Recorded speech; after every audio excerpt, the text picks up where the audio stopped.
following is a special presentation of ESPN on ABC. Welcome to NASCAR Sprint Cup Countdown, presented by Napa. Charlotte, North Carolina, a place where tonight NASCAR history and tradition intertwine with a contemporary clash for the title. 12 chasers come to the Queen City in a quest to become the sport's king. To do so, they must first wrestle the crown away from Jimmie Johnson, who is once again threatening to extend his reign. Championship leader Carl Edwards has the advantage, but a 1-point lead over Kevin Harvick is hardly enough. Pressure is mounting, and new challenges await. Chase race number 5 is upon us. Who will capitalize on the hometown turf and be halfway home to a title? There's Jimmie Johnson down there in the crowd. There he is. Back in victory lane last week in Kansas. A statement race for sure as he snapped a 21-race winless streak and pulled himself up to third in the standings. So after a slow start that left him a career low 10th in points after 2 chase races, it's fair to say the champ has rebounded. On the strength of his Dover and Kansas runs, Johnson is now just 4 points out of the lead and appears poised for a charge as he arrives at a track where he's been nothing short of spectacular. Here comes Jimmie Johnson. Banks the Coca-Cola 640 seconds to burn. This has been the most dominant performance by a race car I've seen in quite a while. Jimmie Johnson wins his second straight Coke 600. Jimmie Johnson has had a wild night. You guys are the best. Here he comes. He did it. 3 in a row. Jimmie Johnson. Another win here at what he calls his house. But Jimmie Johnson, 4 in a row. Wins again, Jerry Rose. Awesome job, dude. Got to be kidding me. A lot of good memories for Jimmie Johnson at the Charlotte Motor Speedway, but how do we, the last of those wins, by the way, came 2 years ago. How do we get some of that My House magic back in the 48 today? Well, I think we have things going the right way. We've been very strong on the mile-and-a-halfs, and after last weekend's performance, we've come here and we've qualified pretty good for our standards here of late, especially on a mile-and-a-half, and had a strong practice yesterday and looking forward to a good race tonight. But, max points would be awesome to have, but as we get going here, there's really 2 guys I'm really worried about in front of me, and just starting to worry about 3, 4, 5 guys now, and if we can keep outrunning them, that fixes the big picture. When we come to this place with so much success and the family atmosphere, does it bring more pressure on you, or does it sort of take some away? I don't know if it changes the pressure. The day goes by really fast. I mean, I see so many friends. There's such a great welcome here on the front stretch that the Speedway's putting on. There's just a lot going on, so it's active and busy, and can't wait to go racing. It's tough to wake up so early and then wait all day to go racing. I love night racing, but been waiting to do this for a long time today. Well, now you've had the countdown interview, so it officially gets started for Jimmie Johnson. He's won 3 of the 7 chase races here. Mike Massaro? Thank you, Dave. And there are very few places in the world of racing with a better vantage point than this. Tucked inside the Charlotte Motor Speedway, just behind pit road. You can see that right there, the most exciting studio in sports television. That is the ESPN Pit Studio. Hello, everybody, and welcome inside the ESPN Pit Studio. I'm Mike Massaro, filling in for Nicole Briscoe tonight, alongside a guy who has won here several times, Rusty Wallace and Brad Doherty down on the end. And we're all talking about Jimmie Johnson. He's on a tear right now. What effect do you think this surge that he's having right now has on the mindset of those guys trying to chase him down? Well, Mike, right now, he is absolutely he's in everybody's head at the moment. I mean, they thought the guy was gone. They thought he was in trouble. They did not think they were going to have to compete against him this year. But then he goes to Dover, Delaware, and he finished 2nd. Then he goes to Kansas City, and he's won. Tell you what, this guy is back. 05 time has resurfaced. Yeah, and the problem comes that Jimmie's back to his normal self come playoff time, where he's putting the pressure on his competitors. And you see Carl Edwards bounce back from this Kansas mistake, his Dover mistake. Same thing with Kevin Harvick last week. The problem with that is it becomes exhausting. You're continually fighting back while this guy is fighting for wins. You have to be fighting for victories in this chase if you're going to have a chance to supplant 05 time. Yeah, and it's not just Jimmie Johnson that's in the mix here. It's an incredibly tight championship battle, as you see in the standings. 8 drivers sit within 20 points of the championship lead.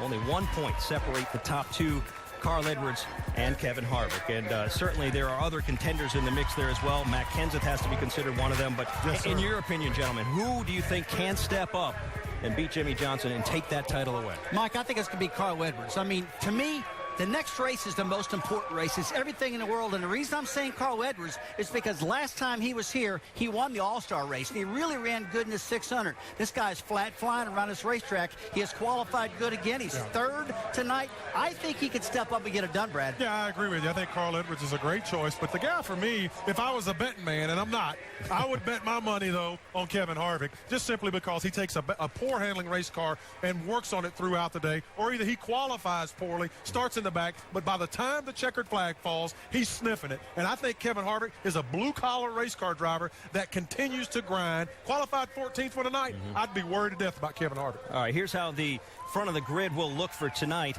Matt Kenseth qualified on the outside of the front row. He's one of 3 Roush Fenway cars to qualify inside the top 5. And there's the champ, Jimmie Johnson. He qualified on the inside of row number 5. Everyone, though, will be following Tony Stewart to the green after he scored his first pole of the season. He won the Coors Light pole, and he's with Dr. Jerry Punch. Well, thanks, Mike. You know, during the first 4 races of the chase this year, Tony Stewart averaged a 24th place finish and spent most of his focus trying to get track position. Tony, tonight, that's not the case. You're on the pole, by the way. Congratulations. You've got it at the start. How aggressive are you willing to be early on to hang on to it?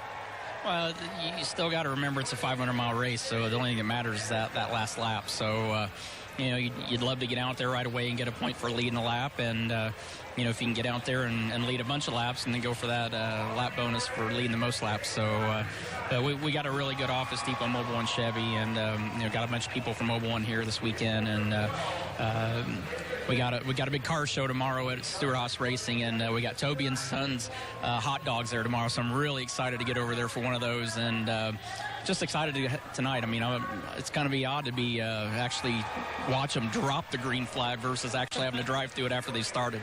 You're making me hungry. Hey, thanks for your time and good luck tonight. Everybody, thanks. Tony Stewart, the 2-time champion, will lead him down to the green flag. Mike?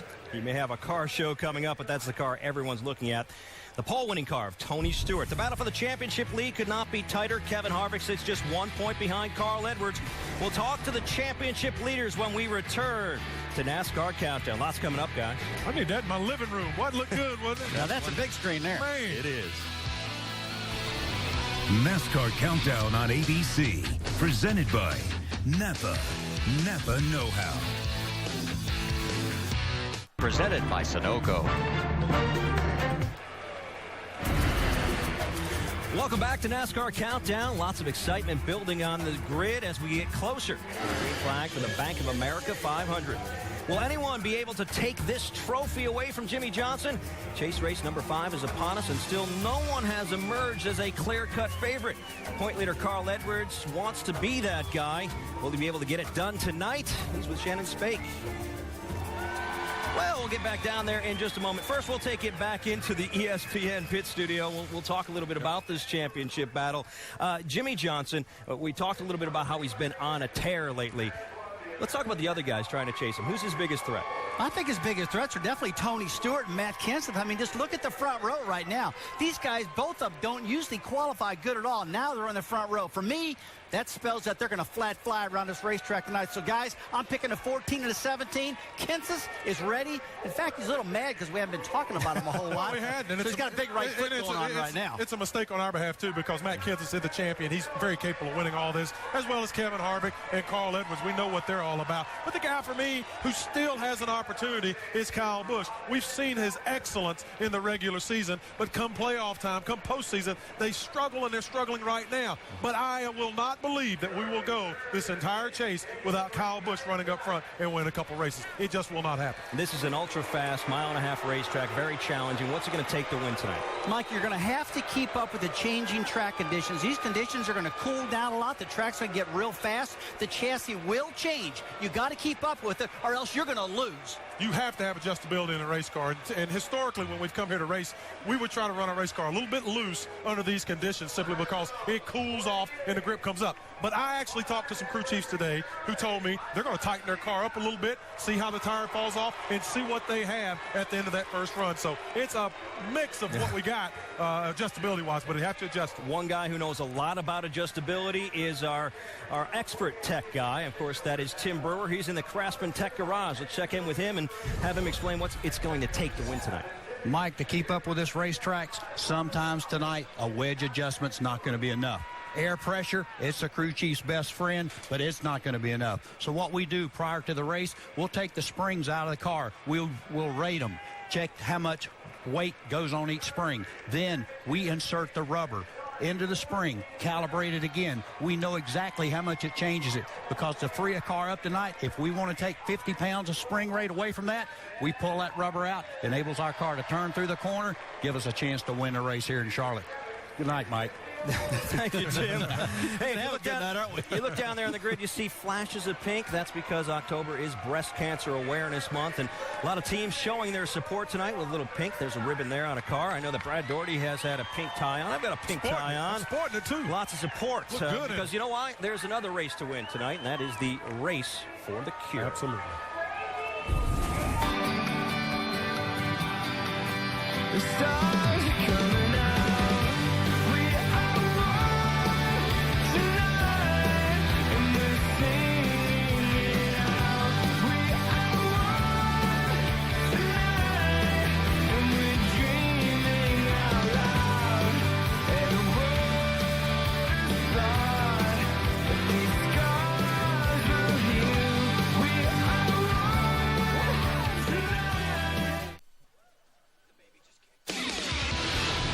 NASCAR Countdown on ABC, presented by Napa, Napa Know-How, and Geico. 15 minutes could save you 15% or more on car insurance. Welcome back to NASCAR Countdown, presented by Napa. We're inching closer and closer to the green flag for the Bank of America 500. Race 5 of the 2011 Chase for the Sprint Cup. Someone could take a step closer to claiming the title tonight. Could it be the current point leader, Carl Edwards? He's with Shannon Spake. Well, Mike, last week Carl Edwards rebounded from 2 laps down to get a 5th place finish. Could be the defining moment as you go for this championship. What message did that send to the rest of the chasers, Carl? I don't know what message it sent to the rest of the guys, but it reminded us that you can never give up, and you got to always prepare for things to go your way. So I'm so proud of my guys for sticking with me and focusing and making changes throughout the race that we've never made. So we're hoping we can come out of here with a victory for our athletic team. We hope it's not as hard as it was at Kansas, but we're having fun. The chase has been good to us so far, and got 6 races to go, and we're just hoping to start off those last 6 with a really solid finish here tonight. Let's talk about tonight's race. You're the first to admit this always hasn't been a good track for you. However, you won the All-Star race. How did that win change things?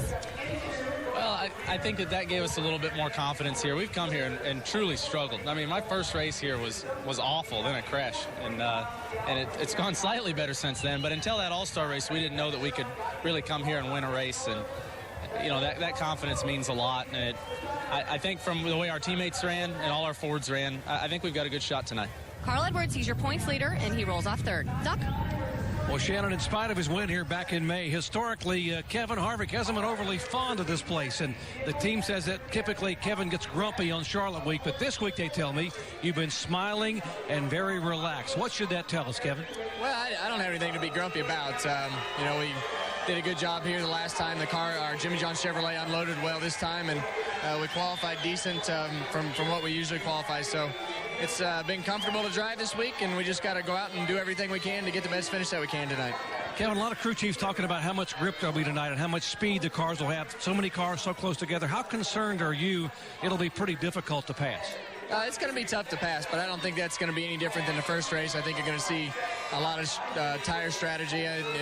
If it comes down to the end, you probably see some fuel strategy. So the cars are so fast that I think the bottom is going to be the place to be, and that's what makes it hard to pass. Hey, good luck tonight. Thank you. Kevin Harvick rolls off 14th. Mike?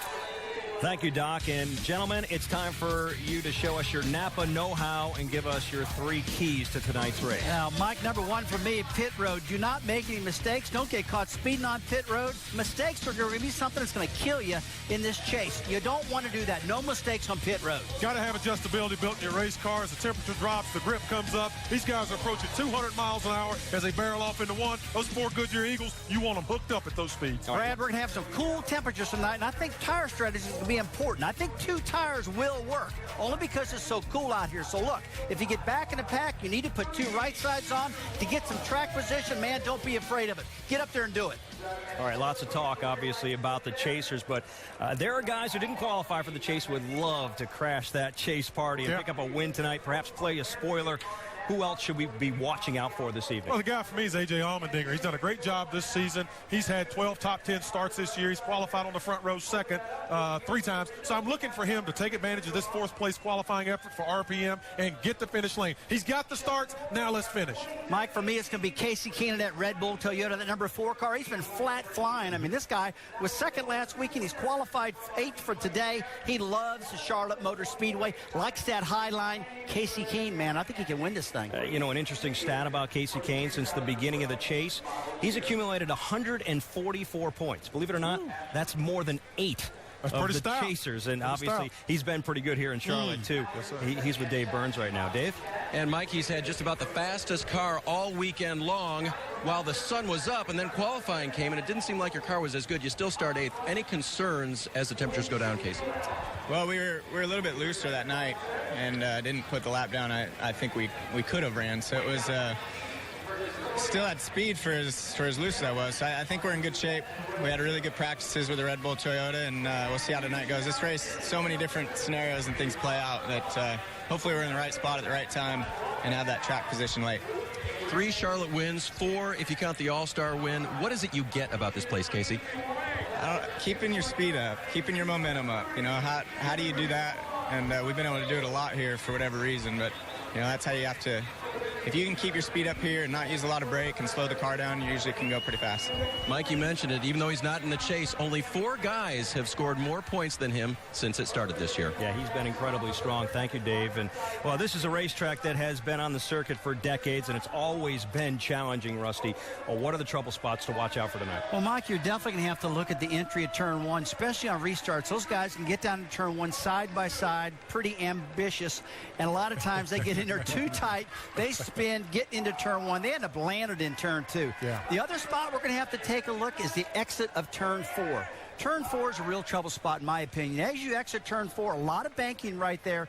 And right around where those lights are flashing, that record, it really flattens out big time. You lose that banking, the car gets loose. A lot of times you see cars spin right there, Brad. Yeah, man, let me tell you, this racetrack is just bad fast. Yeah. And what we see is a lot of air moving around these race cars. And when they run side by side, just like Rusty's talking about, off into these corners, that car on the outside has all of the air on the side of the car. It creates side force. Well, unfortunately, for the guy on the inside, there's no air on that race car. There's nothing holding that race car. So we see a lot of guys spin from the inside a lot here, and that can be treacherous for the entire field. No side force, no side grip. Inside, it's a problem. Another thing this track has been known for over the years is really temperature sensitive. Yeah, absolutely. How do you expect the racetrack to change tonight? Well, since it's been repaved from the old days, Mike, it's not near as temperature sensitive, but it is very sensitive at that. So as it cools down, the RPMs of the engines are going to come way up. We could see some engine failures. Definitely more RPMs and definitely a changing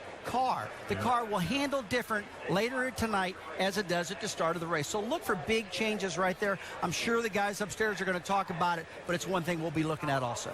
All right, well, lots to watch out for tonight, to say the least. Race 5 of the Chase is upon us.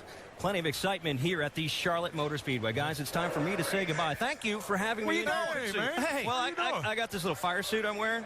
I'm going to head out to where I really work. That's down on Pit Road. We like having you with us. Who's in charge? I like being here. I'm in charge. Alan Bestwick's not going to like to hear this. For everybody. But Rod Doherty's in charge of the pit studio. Folks, thanks for being with us. Enjoy the race tonight. After this message, a word from our ABC stations. It's going to be a good one. Bring me a hot dog. But in 1992, they added lights to this mile-and-a-half track, and that created a whole new dimension. To be at your best when the lights are brightest, well, that's a tough thing to do. Because lights expose cracks, expose weakness, and the world is watching. Yeah, the throttle's sticking, damn it! We lost another green. But there can be no fear, not with 6 races left in the chase. With 6 races left, it's time to make a move. Aim on from this point on. Time to bust out from the pack. Drive away, baby. To have that week you've been waiting for. You're way better than all these guys in front of you. Just keep doing what you're doing. This is our time. And to do it under the lights, in prime time, well, that's more than a win. That's a declaration. That's a 5-page spread, a nationwide release starring, remember me. People love the lights. Lights are exciting.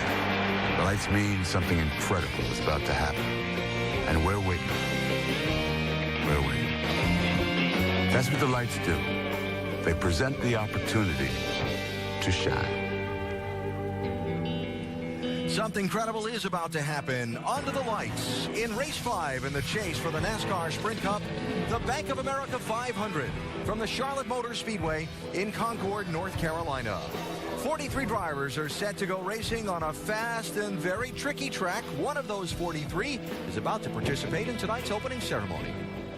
Ladies and gentlemen, please rise and remove your hats as the Air Force ROTC Detachment 592 from the University of North Carolina at Charlotte presents our nation's colors.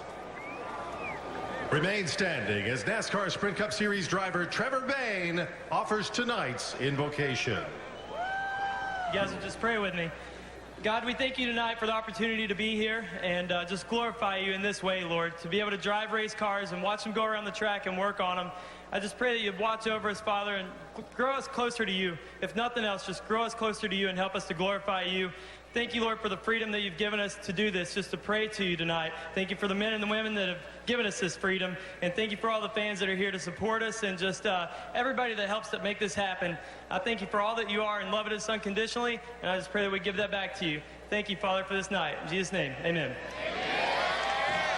Here to perform our national anthem. Please welcome Academy of Country Music Female Vocalist of the Year and current Country Music Association nominee for Single and Female Vocalist of the Year, RCA recording artist Sarah Evans. Oh, say, can you see by the dawn's early light what so proud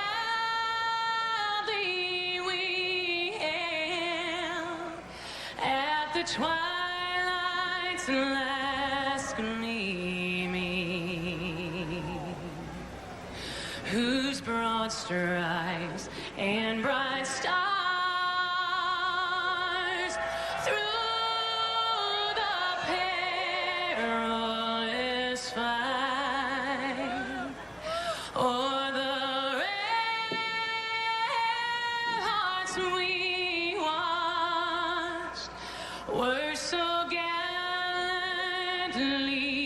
streaming,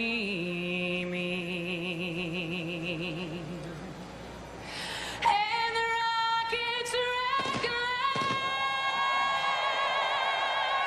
the bombs bursting in air gave proof through the night that our flag was still there. Oh, say does that star-spangled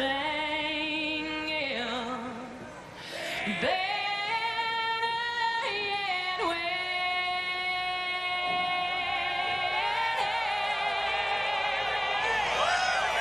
o'er the land of the free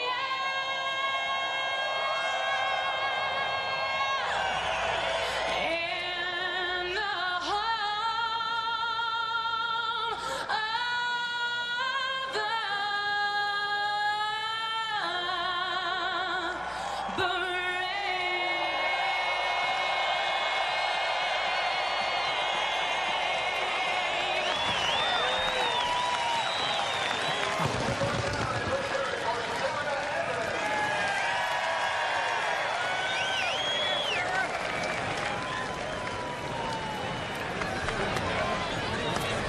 Some final family moments shared.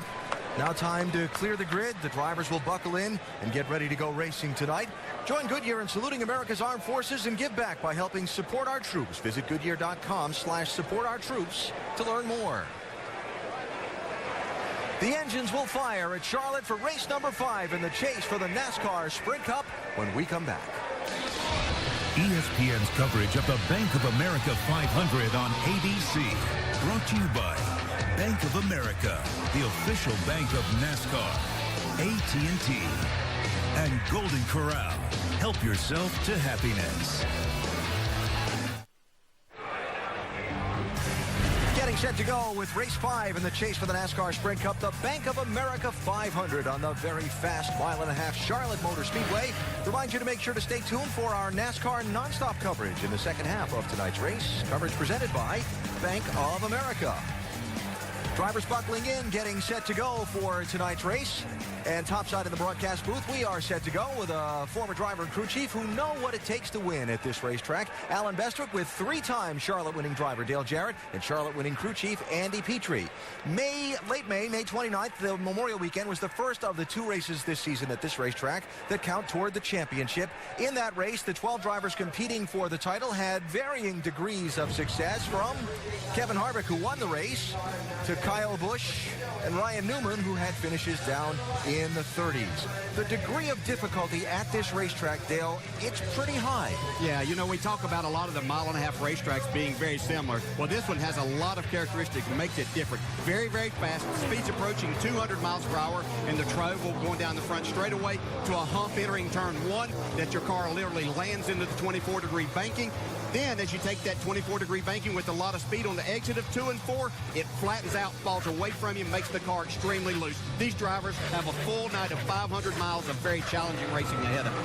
And that speed that Dale's talking about, it's there and it's visible. We're going to see it tonight. And it also puts a challenge and a premium on the setup, because these cars are going so fast that they're going to go faster as we go into the night, and the tires hold up so well. The speeds are going to hold up, and that's going to open up a lot of strategy options. And you see that most of the crashes happen at the exit of those corners, turns 2 and 4. Yeah, we could add some more to those stats before this night's over. So 43 drivers set to go 500 miles, the 12 competing for the championship, the race within the race. Now, to get that all started, they just need the command to crank the engines, and we'll go racing tonight under the lights. Please welcome our Grand Marshal, Director of Science, Technology, Engineering, and Math for Charlotte-Mecklenburg Schools, Dr. Cindy Moss. Before I get to the 4 most important words of the evening so far, I'd like to say thank you to Bank of America for your commitment to high-quality education in Charlotte and our country, for helping us use NASCAR to motivate students to study STEM, and for honoring our teachers. I'd also like to ask each and every one of you in the stands to think of a teacher that's made a difference in your life, and really decide that this week to call, contact, and thank them for what they've done. Now, with no further ado, gentlemen, start your engines.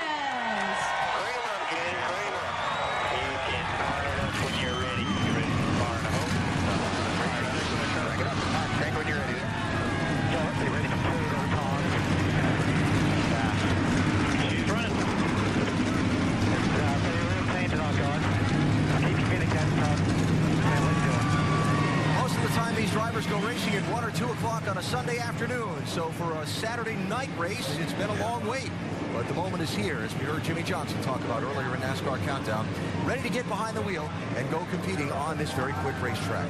Our in-race reporter tonight is the man who enters this race 4th in the championship, a young sophomore Michigan native who's kind of an upstart this season, daring to give the sport's best a run for the championship.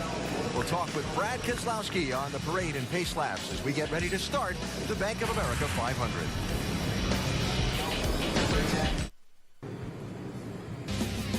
Brad Keselowski, the 27-year-old Michigan native, has had quite the summer into fall on the NASCAR Sprint Cup Series. Scored a win at the Kansas Speedway in June, followed it up with a win at Pocono Raceway in Pennsylvania in August, and the night race at Bristol to end that month of August. Now Brad competing in the chase for the NASCAR Sprint Cup as we wind throughout the autumn of 2011. Brad is our in-race reporter for tonight. Show you the starting lineup for tonight's race across the top of the screen.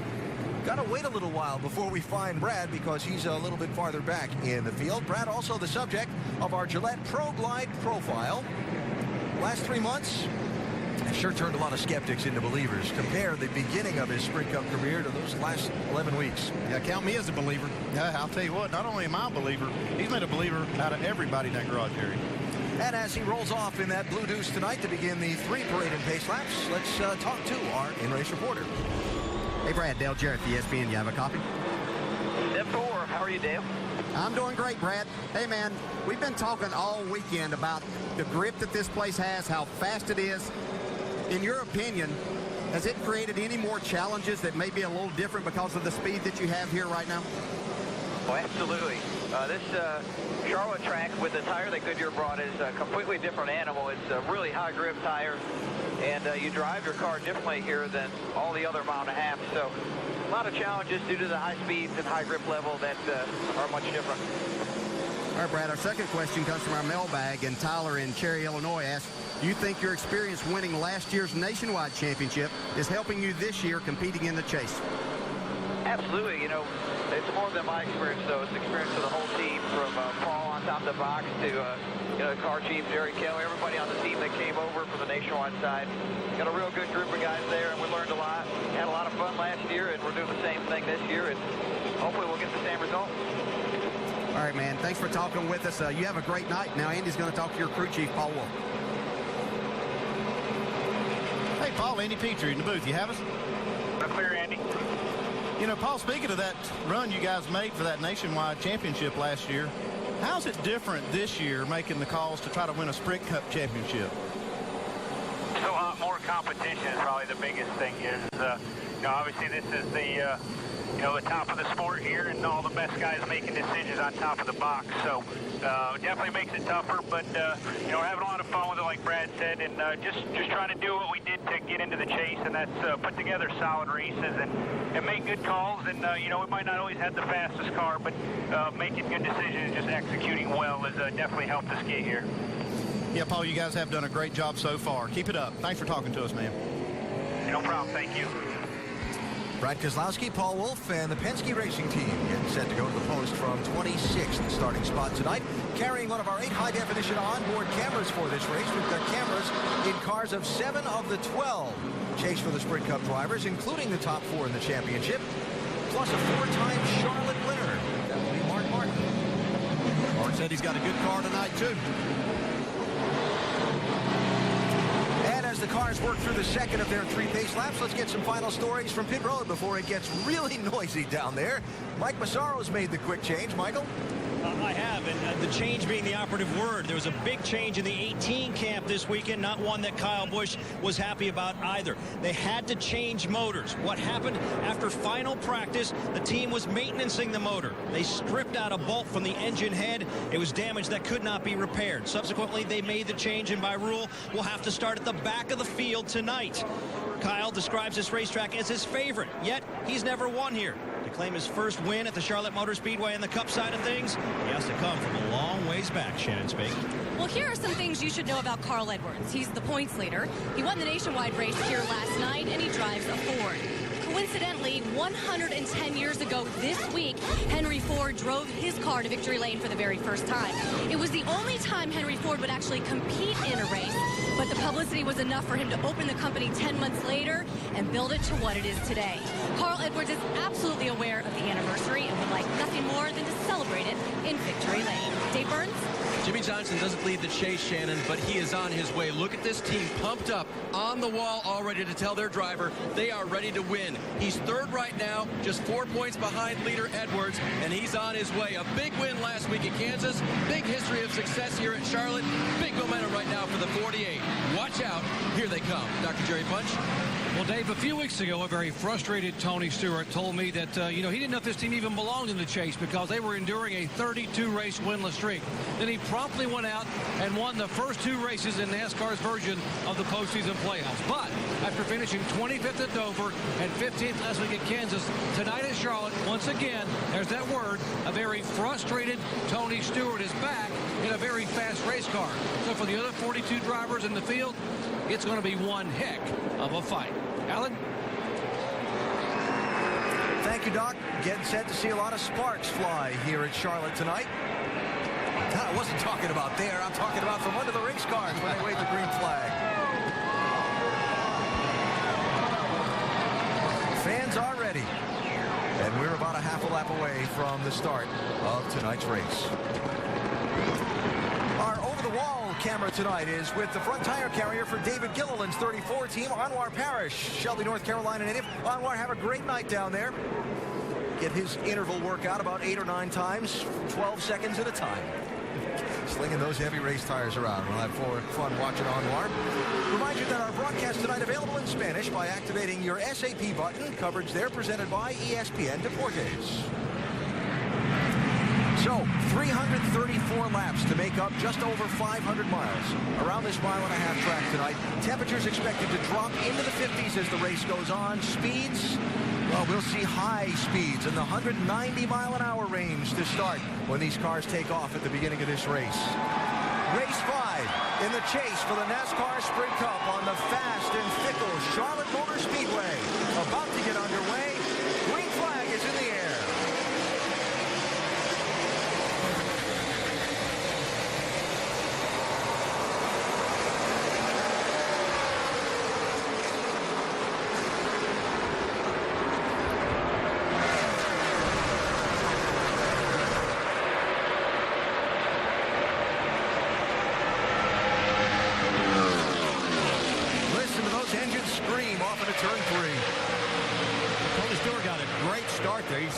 Right on his bumper, but Tony's shown a lot of speed all weekend with this 14 car.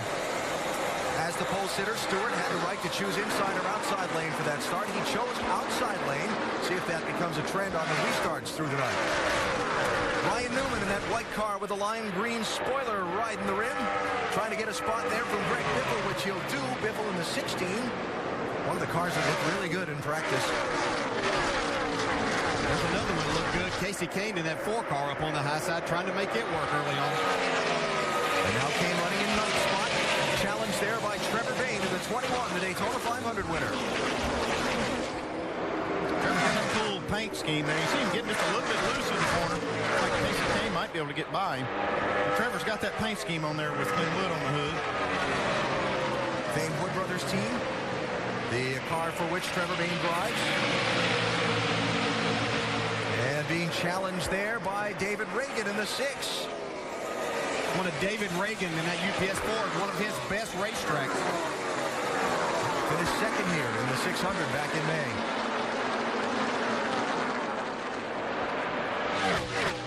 Stewart and Kenseth, then the gap back to Edwards in third.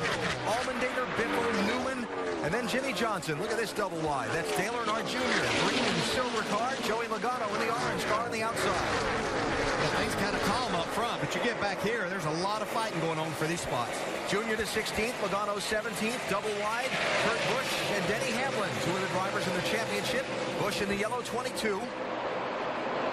And Jeff Gordon behind them in the 24. Pretty, I'll call it mid-pack. I was about to say really deep in the field, but we'll give him mid-pack. Well, for Jeff Gordon, that is fairly deep in the pack.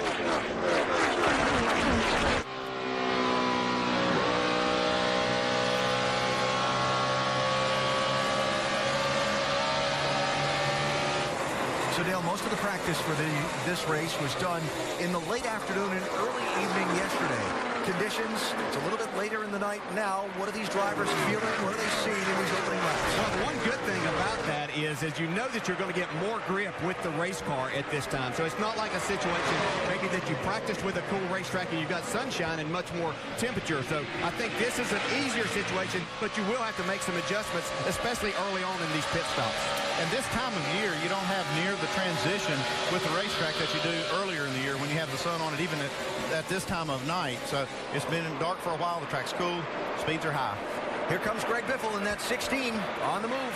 Yeah, a lot of people pointing towards Greg Biffle from practice yesterday. Said this is a car that you better watch. You know, that the drivers that are fighting for the chase, they want as many points as they can get, but it could be people like Biffle and Allmendinger that really get in the mix and separate them as far as the points go. That's fourth place Biffle just moved into. Hard to believe it's been over a year since he won a race, but 2011 season has been one of running well, leading a lot of laps, and not being able to finish it at the end of the day. Jimmie Johnson had a lot of people talking about disappointment in 2011. Certainly in this championship till last week. The last 2 weeks. Man, last week, I'm telling you, he put a whooping on him. And I'm watching him tonight just to see if we see that kind of performance again. I mean, he was really head and shoulders better than anybody last week as far as speed. Looks like he's pretty good right now, too. Led the most laps in the last 2 races, finishing second and first. Brad Keselowski started 26th in the field. All the way up to 25th right now. He's trying to get 24th. And I talked to his crew chief, Paul Wolfe, earlier in the day, and he said, I don't think against this much competition we're going to be able to just drive up through there. We're going to have to do some things with strategy on pit road to get some track position. And he's one of the best strategists on the pit road. I really believe that they execute a race and the calls better than anybody. I mean, even though they've only been, this is their first chase, so they're new to this series, but they do a really good job of managing a race. I think it would be easy to say if you can pick up 4 or 5 spots on the racetrack during a run and then some strategy that might get you literally 8 or 10 possibly, then that's how you manage the race a little bit better. You'll have enough pit stops and things to make everything happen the way you need to. Just underway at Charlotte, Tony Stewart has led all of the laps so far, but we've only run 11 of 334 in the Bank of America 500. Back after this message and a word from our ABC stations. Right, Charlotte Motor Speedway all lit up for the only night race in the chase for the NASCAR Sprint Cup. The Bank of America 500 just underway and caution-free so far. Let's take an inside look at what's happening in the NASCAR Sprint Cup Series, brought to you by Sprint. The track record for average speed over the course of a race set by Jeff Gordon. The fastest lap in this race so far, talked about speeds on the night, Tony Stewart, 189-mile-an-hour average lap. Pretty quick. That's down in the mid-28 second bracket. And NASCAR fans voted at sprint.com/speed on the driver they wanted us to go in-car with. Jimmie Johnson was the top choice. Here's our Evo Cam. We listen in.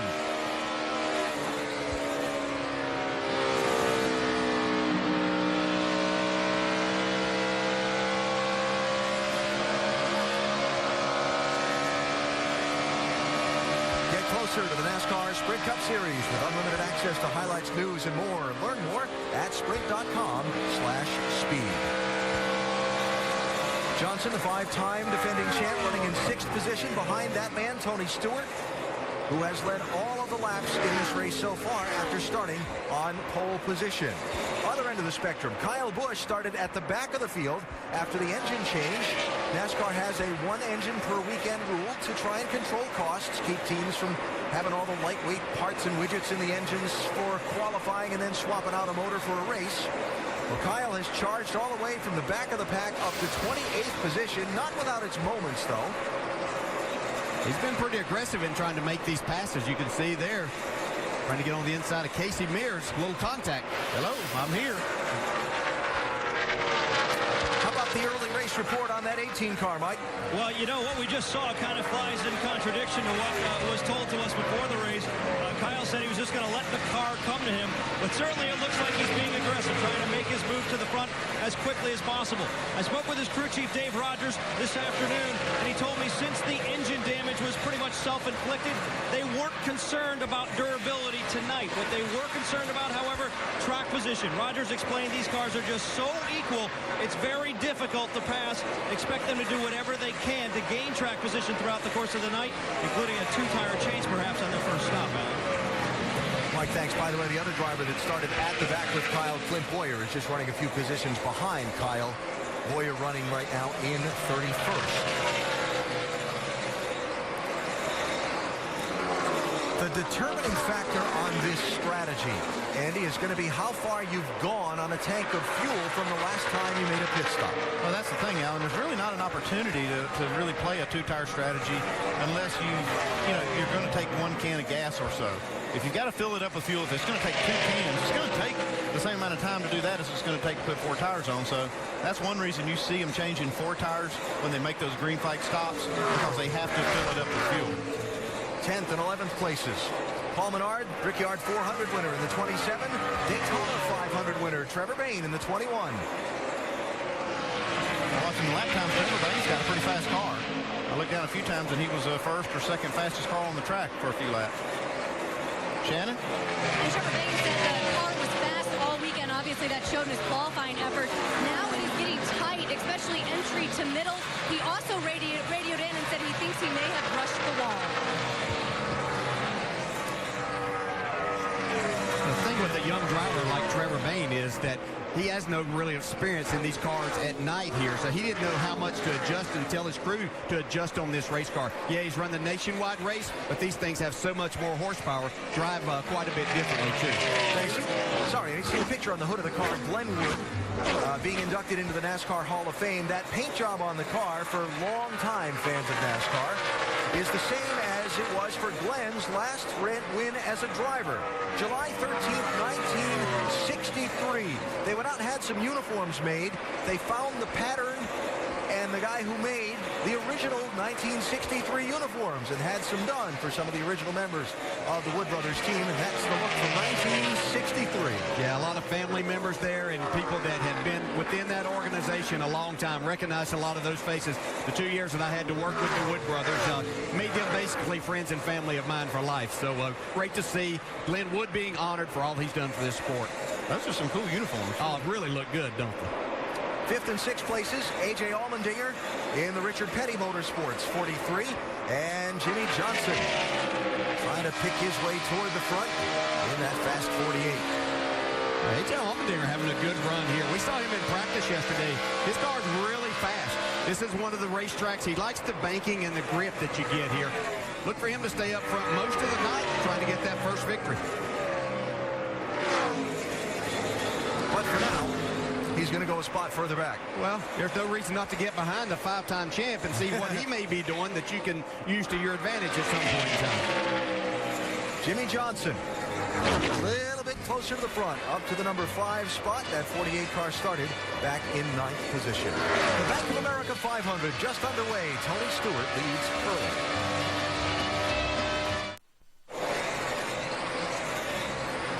Looking down on Tony Stewart, putting Dave Blaney a lap down at Charlotte Motor Speedway from our aerial coverage tonight, which is brought to you by Goodyear. Goodyear recently re-signing its exclusive tire supplier deal to NASCAR's National Racing Series. Right. Tony Stewart out in front. Go ahead. Yeah, Goodyear's done such a great job over the years in working with the drivers and the teams to not only make a safe tire, but one that they can race with on these tracks just like this mile-and-a-half race where the speeds are so high. Tony's going to have company in that lead spot. He's led all the laps so far, but that car, the red, white, and black one, Greg Biffle, closing quickly.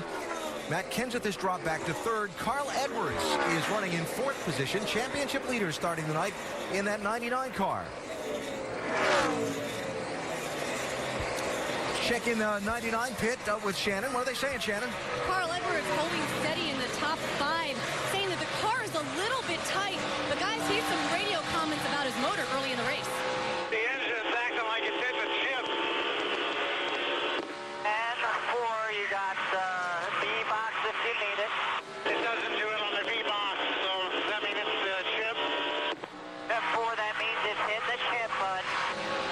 Well, you heard him say in the chip. They did switch back to the A-box, and the team has assured me that nothing's going on. But for more on this and an explanation of what's going on in that car, let's go to Tim Brewer in the Craftsman Tech Garage. Thanks, Shannon. What they're referring to as a chip is actually mounted in the ignition box. Now, when Carl flips a switch on the dash, he goes from the A box, which is here, over to the B box. But what we have right here, this is a module that we can insert. And what that does, it restricts the RPMs that the ignition box will let the engine turn. And like we said earlier tonight, as it gets cooler, RPMs are going to go up. But apparently Jack Roush has got a low gear in that car, and he's already turning a lot of RPMs. But by going to the second box, you eliminate that restriction of RPMs. AB? Tim, thanks. Yeah, I mean, that's just a way you got two completely separate ignition systems, so you can set one box in one system to let it turn a few more RPMs and another to kind of limit it. So it's just a good way for the teams to manage that. Now, going to begin to see pit stops not too far off here, so we're going to take a quick break, come back so we're ready for those where a lot of track position can change hands, particularly at a green flag pit stop. Greg Biffle closing on Tony Stewart for the lead, approaching that first trip to the pit lane for service here in the Bank of America 500. Back at Charlotte Motor Speedway as the race for the lead hits pit road. Tony Stewart 14. Greg Biffle had closed up on his back bumper in that 16. Now they'll both pit along with a wave of others for the first time in this race at lap 43. Mike? And Greg Biffle, they've been telling him throughout this run that he has the fastest car on the racetrack, although he is running second. No adjustments to the race car, just 4 tires in Sunoco race fuel, Doc. Tony Stewart, 4 tires, Sunoco fuel, and a little bit free from the center exit. 1 round in the left rear. Stewart down and away here on that stop. 13 seconds. Dave. 17-car Matt Kenseth on pit road. 4-tire change. It was tight. He was sliding the right front. Very concerned about that. They'll fill it full of Sunoco fuel. Make an air pressure adjustment. Doc. 29-car Kevin Harvick said car a little bit tight, middle, loose on exit. On pit road. There is Harvick on exit. 88 car. Dale Earnhardt Jr. 4 tires, fuel. Earnhardt coming in. That's the plan. Dale completing the car a little bit better on exit. Needs to turn better center of the turn. Earnhardt getting left side tires, getting completely full of Sunoco fuel. No other adjustments. Light air pressure. There's Jeff Gordon getting his stop. 4 tires for Gordon. Said the car would not turn, but didn't want to get it looser coming on exit. Shannon. Well, your points leader, Carl Edwards, he's in his box. He says it's just a little bit tight. Wedge, air pressure, and a little bit of tape on the front grille. Brad Keselowski also making his way into his pit box. He says that the car is tight all the way through the center, loose off the exit, so they are going to go to work on that number 2 car. It is a 4-tire change for Brad Keselowski. The 2 cars that were ahead of Jimmy Johnson already pitted, so he stayed out and led a lap. He gets 1 championship point. Track bar adjustment for a car that was a tick tight into the corners. Alan? All right, Dave, thanks. Jack got loose from 1 car down there on the pit stops. We'll follow up who that was and see if there's going to be a penalty issued from NASCAR. Yeah, it looked like it may have come from the 29's pit. That's where they pulled the Jack back towards. Oh, that was Brian Vickers' car that went by, trailing that piece of equipment. Everybody missed it. There were a couple of close calls, but nobody hit it. Yeah, there it is, right on the screen. So that is called removing equipment from your pit box, and that is a stop-and-go penalty on the pit lane for Brian Vickers in the 83 team. Exchange of stops. Jimmy Johnson led a lap. That's a bonus point toward the championship. Tony Stewart held his lead over Greg Biffle on the pit stops. There are the top 2 about running where they were relative track position for when they hit the pit lane for the green flag stops.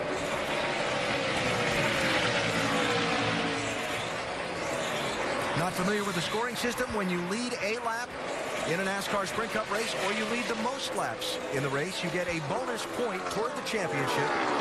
Plus, you get a point for each position in the race where you're running at the finish. So these laps very important for Tony Stewart, leading for a number of reasons: to establish he has the car to beat tonight, and to try to get that extra bonus point as he tries to make his way towards winning this championship. Also, Matt Kenseth and Carl Edwards led a lap. A couple of the other championship contenders, so a bonus point toward the title there. Greg Biffle's going to have this lead in the second in that 16 car. Yeah, no doubt about that.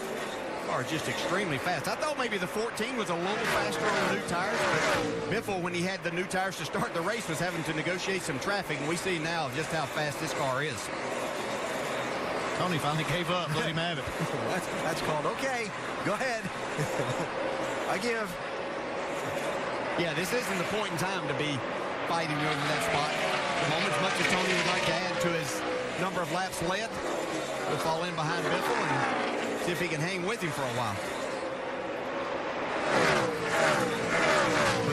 those cars on pit road at the same time, it's not easy just to get into and out of your pit box. No, I'm pretty sure Biffle was exiting as the 29 car, Kevin Harvick, was coming in. Now, we'll see his pit stop here, but he had a lot happening. They made a good stop, though, Ian. Yeah, you see the brake rotor there glowing red, so Greg got a lot getting down to the pit road speed. Now the excitement ramps up when he heads out of his stall. And his troop chief's basically telling him clear, clear. So you can see Kevin Harvick coming to his pit.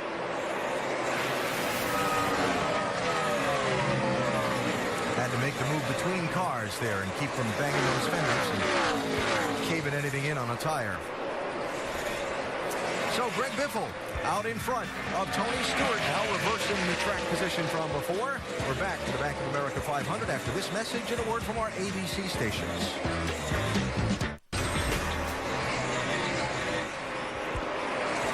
All right, Wendy, thanks. And looking at the man who has driven from 5th starting spot up to lead tonight's race 5 in the chase for the NASCAR Sprint Cup, one of the guys not involved in the NASCAR Championship this year, Greg Biffle. That much of an advantage between he and Tony Stewart, 16 and 14. It's about 2 seconds back to Matt Kenseth, who runs in 3rd. Yeah, see Jeff Burton right there in front of Greg Biffle. He caught him quite a while back and hasn't been able to put him a lap down. So looked like Jeff Burton had a pretty decent car in practice yesterday, but has fallen way behind here now, but able to stay in front and not go that lap down yet. Some of the guys we thought and talked about before the race might get up there and contend for the win beyond Biffle. Kasey Kahne in this 4 started in 8th position, but hasn't made any progress toward the front. Dave, what's happening with this 4 car? I guess that's a bit of good news, Alan. He really only fell back to 10th, after the start of the race. Was running about 9th when they came down to pit. He's having a little trouble with the car right now. It was hitting the right front real hard during that first run. It was interesting today when I talked to his crew chief, Kenny Francis, who you see on the right. We were almost done with our interview, and then he had some final thoughts. He just kind of, without asking, said, I hope we have a good race, but I'm a little nervous. Something crazy can always happen. I guess that's just Kenny, but right now, they haven't found the niche that Casey's had here before. Dave, thanks. Jimmie Johnson got a theme of conversation started last week at Kansas that Carl Edwards picked up and ran with this week here that might apply to this Kasey Kahne situation. Jimmy said, it's been a crazy year because it's been hard to predict from practice the day before the race how your car is going to be when the race starts and during the race. Yeah, that has been the theme, and that's why these crew chiefs are really nervous to get these races started because they really don't know what kind of car they're going to have. The one thing I would feel pretty good about if I was Kenny, though, is Kasey Kahne seems to peak late in these races at Charlotte. I think, they're still hanging in there really nice in the top 10, and I expect them to still be a factor. Yeah, I think one thing, we touched on this a little bit in the practice that we showed yesterday, was that in practice anymore, they go out and run by themselves. They don't run around a lot of cars, and we know how aero-sensitive these cars are. So they're setting their cars up to run as fast as they can in clean air. Obviously, they're not in that very much out here. I think that makes a big difference. Watching back here for 20th, 21st, and 22nd. Mark Martin in the 5, Jeff Gordon in the 24, Kyle Busch in the 18. Rusty Wallace and Big Brad Daugherty down in our ESPN pit studio.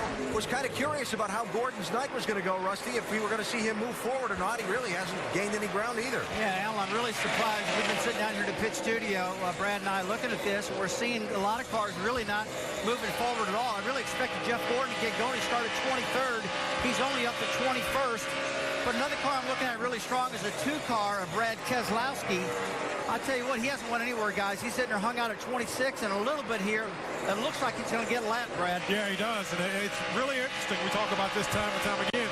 The entire field, Rusty, and guys, if you look at it, from Biffle all the way back to Keselowski's on the lead lap, they're all running basically the identical speed. You look at Jeff Burton, who's a lap down. He just ran a quicker lap than Greg Biffle did, who's out in clean air. All of these cars are running identical speed. It's amazing how fast they're running right now. The lead car, second lap, was Tony Stewart, run 189.5 miles an hour.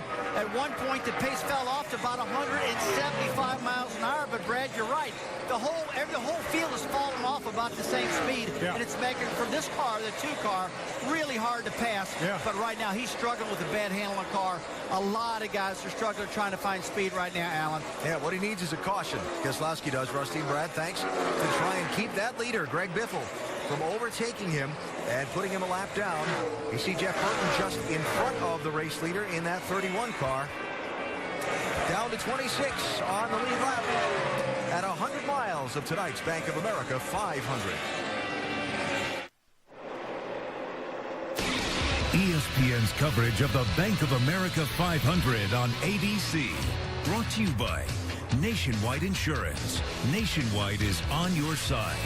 And Lowe's. Lowe's, never stop improving. Just past the 100-mile mark of tonight's Bank of America 500. Race 5 in the chase for the NASCAR Sprint Cup. A beautiful night for autumn here in Charlotte, North Carolina. Going to get a little chilly by night's end for the folks in the grandstands. For the guys in the race car, they're going to be sweaty from working hard around this very fast mile-and-a-half track, especially when the leader, Greg Biffle, is in traffic like this. Yeah, you can see those the guys in front of the leader, Jeff Burton and Brad Keselowski, they are sweating it, trying to stay on the lead lap. There's the gap, first to second, 16 and 14. Tony Stewart running second, started on the pole, led the opening 45 laps of this race. Matt Kenseth shared the front row with Stewart, dropped back in that first run to third position. He is 1.5 seconds behind the race leader. And behind Kenseth is where we begin to go up to speed with Nationwide Insurance. How about we start with the 5-time champion running in 4th place, and Dave Burns. And a race car that's just a bit free now, Alan, but in a good way. It's very balanced for him and staying loose enough to have a little fun with the crew. Here's his last report. A little nervous, but man, it turns really good. His nervousness is 4. Don't be nervous, my man. We're all here with you. Thank you. I feel so much better. Spotter Earl Barvin keeping his driver in the game and letting him know that the whole team is behind him. Shannon? Race started, there were just 11 points separating the top 4 drivers. You ever wonder how much they think about where those guys are during the race? This is what points leader Carl Edwards had to say on the radio. Times are looking good, but keep pumping. The 48 is about 7/10 back. He's a bit quicker than us. That's about it. Same exact line we talked about, right around the line. Left side down. And you hear that line, he said he is watching where Jimmie Johnson is on the track and watching where he is in the points. Mike? Shannon, A.J. Allmendinger started 4th, but he's fallen back just a couple of spots, rolling around at 6th right now. He radioed in not too long ago saying he feels like he's losing the track. They're not keeping up with it. Greg Irwin, his crew chief, radioed back saying we're going to go back on the adjustments we made on the previous pit stop. Just behind him, David Reagan. Reagan started 11th and right now is inside the top 10. Caution, though, on the racetrack, Alan. Yeah, Mike, one of NASCAR's spotters that they have around the racetrack called into the control tower a second ago about some debris that he spotted in turn number 1. So yellow flag is out for the first time in this race and slows the pace of Greg Biffle. I noticed a lot of drivers that had changed their line going down into turn 1 from what they had been doing. I don't know if that's because of what they saw there on the racetrack, but they really had made a concerted effort to miss something down there. A beverage can at 190 miles an hour is not something you want to hit. Pit crews getting ready to go to work for the second time. The AT&T Fastest Pit Crew of the Year award is determined by the winner of each race, the fastest pit time, and you, the fans, vote. Text the car number to 234-567 for your pit crew choice. That Kenseth's crew's Would be a good one to pick right there. Yeah. Kenseth in that 17, sitting 3rd behind Tony Stewart and Greg Biffle. Now, since the last pit stops, about 30 laps. And it's probably outside the window for 2 tires. For most cars, yes. I think most of them will take 4. That's not saying that somebody won't put 2 on. I think we'll see a few 2-tire changes. Some people need some track position. Dave? Matt Kenseth is going to get 4 tires. They're going to make an adjustment for his race car, which needs to turn quite a bit better, according to the driver. They'll get it full of Sunoco fuel. Shannon? Well, your points leader coming into this race, Carl Edwards. The car started tight. They made some adjustments on that last pit stop. A little bit better. They're going to get a little more aggressive. Air pressure away. Mike? Greg Biffle still looking for his first win of 2011. Has a very strong race car here tonight. They're going to make a chassis adjustment on the left side. A 4-tire change in the 16, Doc. Tony Stewart runs the car. Pole sitter, early leader. 1 round in the right rear. No air pressure. 4 tires. Clean the grill. Stewart down the way. Here comes Biffle. And Stewart will beat him out. Are going to see a couple of right side tires, DJ. Yeah, I've got a couple of takers there. Ryan Newman up 10 spots to be first off the pit lane. Kevin Harvick up 11 spots. Hey, look back at McMurray, gained 13 to come out 10. So a strategy session on the second pit stop of the night, which happens under the first caution of the night, and Ryan Newman is going to be the new leader of this race.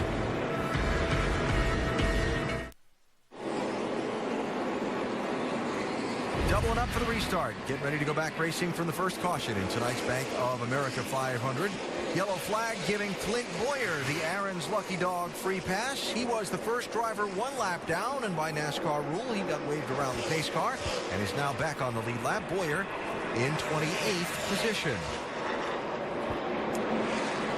Talked about a lot of guys running similar speeds on the racetrack. That can make for a frustrating night for a driver trying to move through the field from a back-of-the-pack starting spot. Let's say, for example, Kyle Busch. Unbelievable. Unbelievable. You can't do anything out here. Nothing.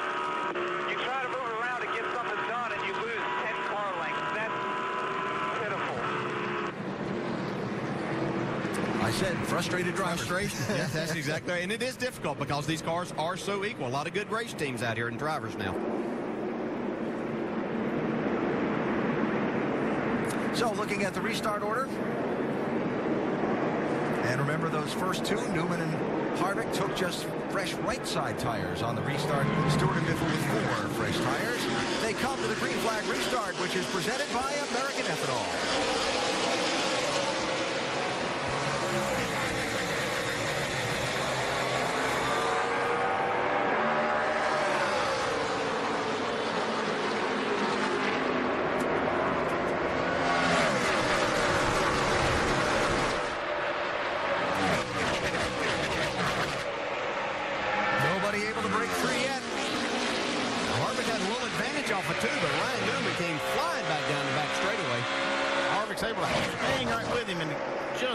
Clear, Newman does. Well, I don't know if his spotter said clear, but he took it up there anyway. Ryan Newman did. Got the lead. It was close.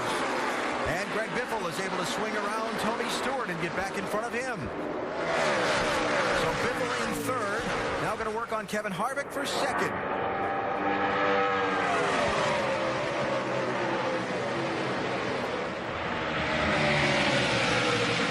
And if the bottom won't open up, try the top. Look at this. Oh wow.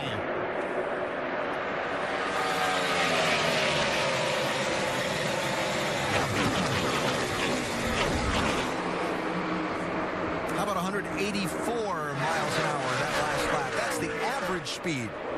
That includes slowing down for the corners. Incredible. Yeah, the grip that they have here and the horsepower these race cars are making, just incredible how fast you can go around here at night. Denny Hamlin 11, Trevor Bayne 21, 10th and 11th spots. And your lead getting tight. Here comes Tony Stewart for third also.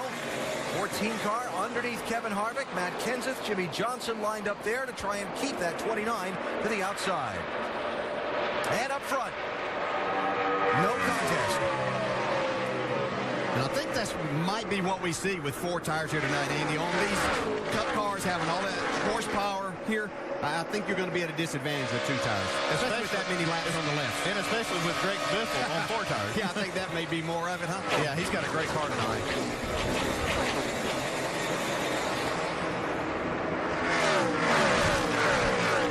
17 car Matt Kenseth. A generally great night for Roush Fenway Racing. All 4 of their entries in this field in the top 10. That 17 car of Kenseth. Watch for him to be sneaky fast around the front tonight. He was my pick that we do for ESPN each week. He was my pick to win this race tonight, but watched him yesterday in practice. He didn't seem very happy. I didn't see the speed. I was a little concerned about that, but I think he and Jimmy Fennig got together and possibly made some good changes. He's going to be right there. Dave, what are they saying about Matt's car right now? DJ, you're nice not to call me out after our production meeting today. I wouldn't do that, buddy. Talked to Jimmy Fennig this morning, who told me they weren't going to be that great tonight unless they could really work on the car. And as he gets around Newman for that spot, they have made some significant changes. Remember what Matt said when he went through the last round of pit stops. I need to turn quite a bit better, and the adjustments they made have already helped him do that as he's aggressive on this restart. Hey, these Fords really look good tonight. Tons of them up front. You know, it's been since 2002 since the Fords won here. Mark Martin. Good change tonight. Yeah, Jake's been working hard, getting some more horsepower for this chase. I think they've got that part figured out. It's just getting the arrow right and getting these cars to turn. If you get them to turn in center where you can utilize that horsepower and throttle, then you can make a lot of time here. Look for Matt Kenseth to be up front even more. Oh, Carl Edwards, little bobble there. Got those left sides perhaps down off the banking and had to gather it back up there in 1 and 2. Shannon, we heard from the 99 before, talking about his engine a little bit, watching the 48 car. What's the latest there? Well, you just mentioned those left side tires. That is exactly what his spotter, Jason Hedlesky, just told Carl Edwards. He said your tires, your left side tires, are down on that white line, and that is what he's been watching Jimmie Johnson and all the guys at the front of the pack do all race. That's what they've been working on. It's been tight, and it looks like they're getting there. Doc? And Kevin Harvick, who watched the Nationwide race last night and saw some guys put on 2 right side tires, and it freed him up, and they held her on. Not the case for him tonight. 2 right side tires and an air pressure adjustment. Thought it would free him up. He is absolutely plowing, to quote Kevin Harvick. He restarted second and has now dropped back to 7th and is just hanging on. See the car just plowing up across the racetrack, trying to keep it out of the water, guys. Tight when the front tires don't want to grip and the car doesn't want to turn into the corner. Loose the opposite when the front end grips and the back end doesn't. It wants to spin out in the corner. Taking a lot of arc running that high line, it might help it a little bit. But, man, when you got a car that's tight and pushing like he's talking about, there's just nothing you can do to let off the throttle. So, Mr. Crew Chief, let's talk about the net on the strategy, right? Kevin Harvick was 13th when he came down pit road for the stop. Took just the right side tires, came out second. Where he slides back to before the next caution flag or pit stop will determine the success or failure of that strategy call. Yeah, and you're watching not only what your car's doing, you're watching what other guys have done with 2 tires. Right now, the 39 car Newman, he's running 5th. It doesn't look like it's really paying off that well. I mean, I think it's like we talked about when they pitted. They'd almost run too many laps on the left side to make it work. And I think we'll see the strategy work when they have less laps on the left side. Yeah, and sometimes you put these 2 tires on, your left sides are already built up air pressure. That's going to make the car tighter. Now you're going to put 4 tires on the next time. How do you adjust it? What are you going to do? That's the problem. That's the problem. The Rolling Science Project. It is a NASCAR race car. But Kevin Harvick, second in the championship by only 1 point or 1 position on the racetrack in a race. Starting this one, he won the 600-miler here Memorial Weekend. He's got some work to do to get back to the front. We're back after this message and a word from our ABC stations. And a big event in motorsports tonight, the Bank of America 500 at the hometown track for the teams of the NASCAR Sprint Cup Series, all based in and around the Charlotte area for the most part. Most of the drivers live in this area as well. Pretty rare thing in this business when you get to race and then sleep in your own bed later that night. Yeah, right there's your graphic, how we're tracking these guys that took 2 tires. I don't see anybody on that list that's running lower than where they came in, so far, it's not too bad. Rusty, what do you think about 2 tires? Well, I'll tell you what, guys, I was willing to take the gamble and go for it if you needed some track position, but, man, it does not look like the 2 tires are working right now. I mean, that's a great graphic you just had. I mean, Newman starting first and Harvick second. Now they're 5th and 10th. I mean, those guys leading these things are running, much faster. So I think late in the race, the gamble wouldn't work. That's just my opinion right now from what I'm seeing. Yeah, you're a 4-tire guy, though, Rusty. I am a 4-tire guy, because you always want to get the best handling car track, and 4 tires generally gets that to you. Well, I still do think you're going to have to go 2 tires, Rusty, to some points throughout the race, just simply because, like we talked earlier, it's just so hard to pass. Those guys aren't running too bad. They're not running great. I think if you have a great handling race car and you take 2 tires, you give yourself an advantage. It's just so hard to go forward, Rusty. I just don't know how else you're going to do it. Well, I don't think so either. I mean, right now, these lap times are so close to each other. Granted, we're only 101 laps in this 334-lap race. We're only a third of the way right now. That's true. Things are going to change. The track will change. We've talked about it. Countdown, and the guys in the booth talked about it. And they're just going to have to stay with this change in track conditions. But right now, I'm really not liking what I'm seeing. It's just kind of holding stable. Better keep up with that 18 car on the night. We just saw Kyle Busch pick up another spot. Remember, he started at the back of this field after they had to make a change in the engine. Bolt stripped out when they were doing some of their tune-up work before the race. Had to change the engine, started at the back of the field. Kyle Busch up to 15th place, Mike. I know we heard him frustrated on the radio earlier, but seemed to have a pretty fast car. You know, the frustration for Kyle is is pretty consistent when he's not leading, so no surprise there. A little frustrated with the aero situation, some of the same stuff he experienced last night in the nationwide race, but as you noted, he has a very strong race car moving toward the front. They made some significant adjustments on the last pit stop.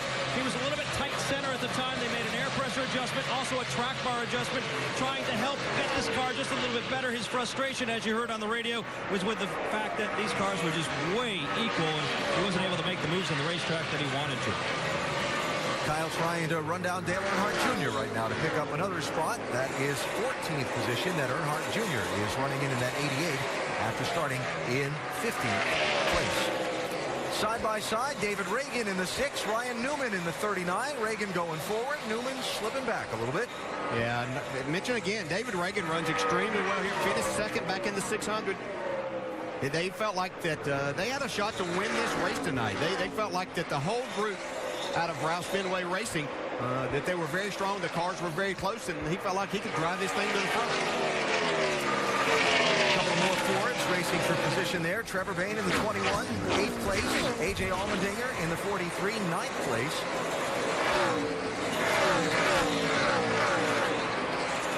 They were a bit closer a minute ago, and Allmendinger had his hands full. They did, because his 21 was right on his rear bumper. You can see right there, taking a little air away. Nice save by A.J.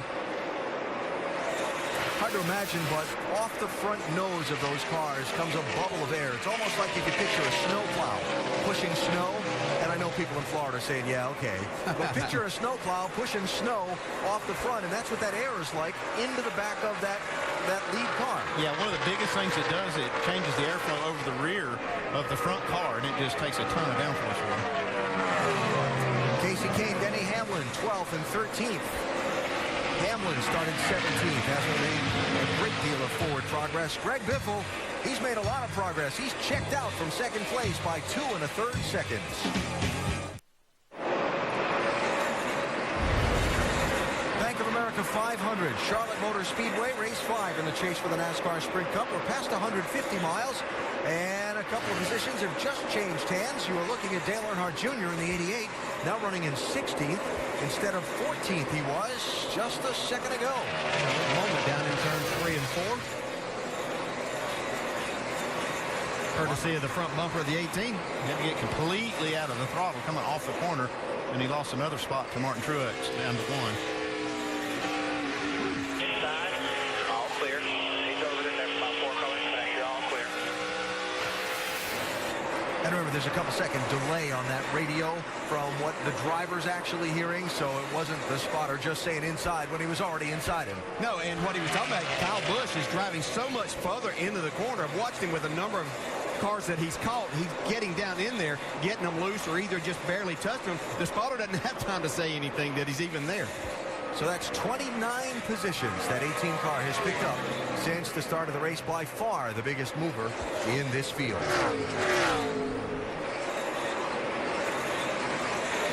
Scoring serial on Kyle Busch. Forward, forward, and forward. Now, a couple of other guys who have not moved forward at all in this race. Jeff Gordon, Brad Keselowski. Keselowski in the 2 started 26th. He's running 26th. Jeff Gordon in the 24 started 23rd. He's running 27th. Just hanging out right now. Not where they want to be. Yeah, I'm really surprised. By the 2 car in particular, he was really fast in practice on Friday and really felt like they had a really good car yesterday in practice. I expected to see them moving forward. Let's get an update on both of these cars. We'll start with Shannon.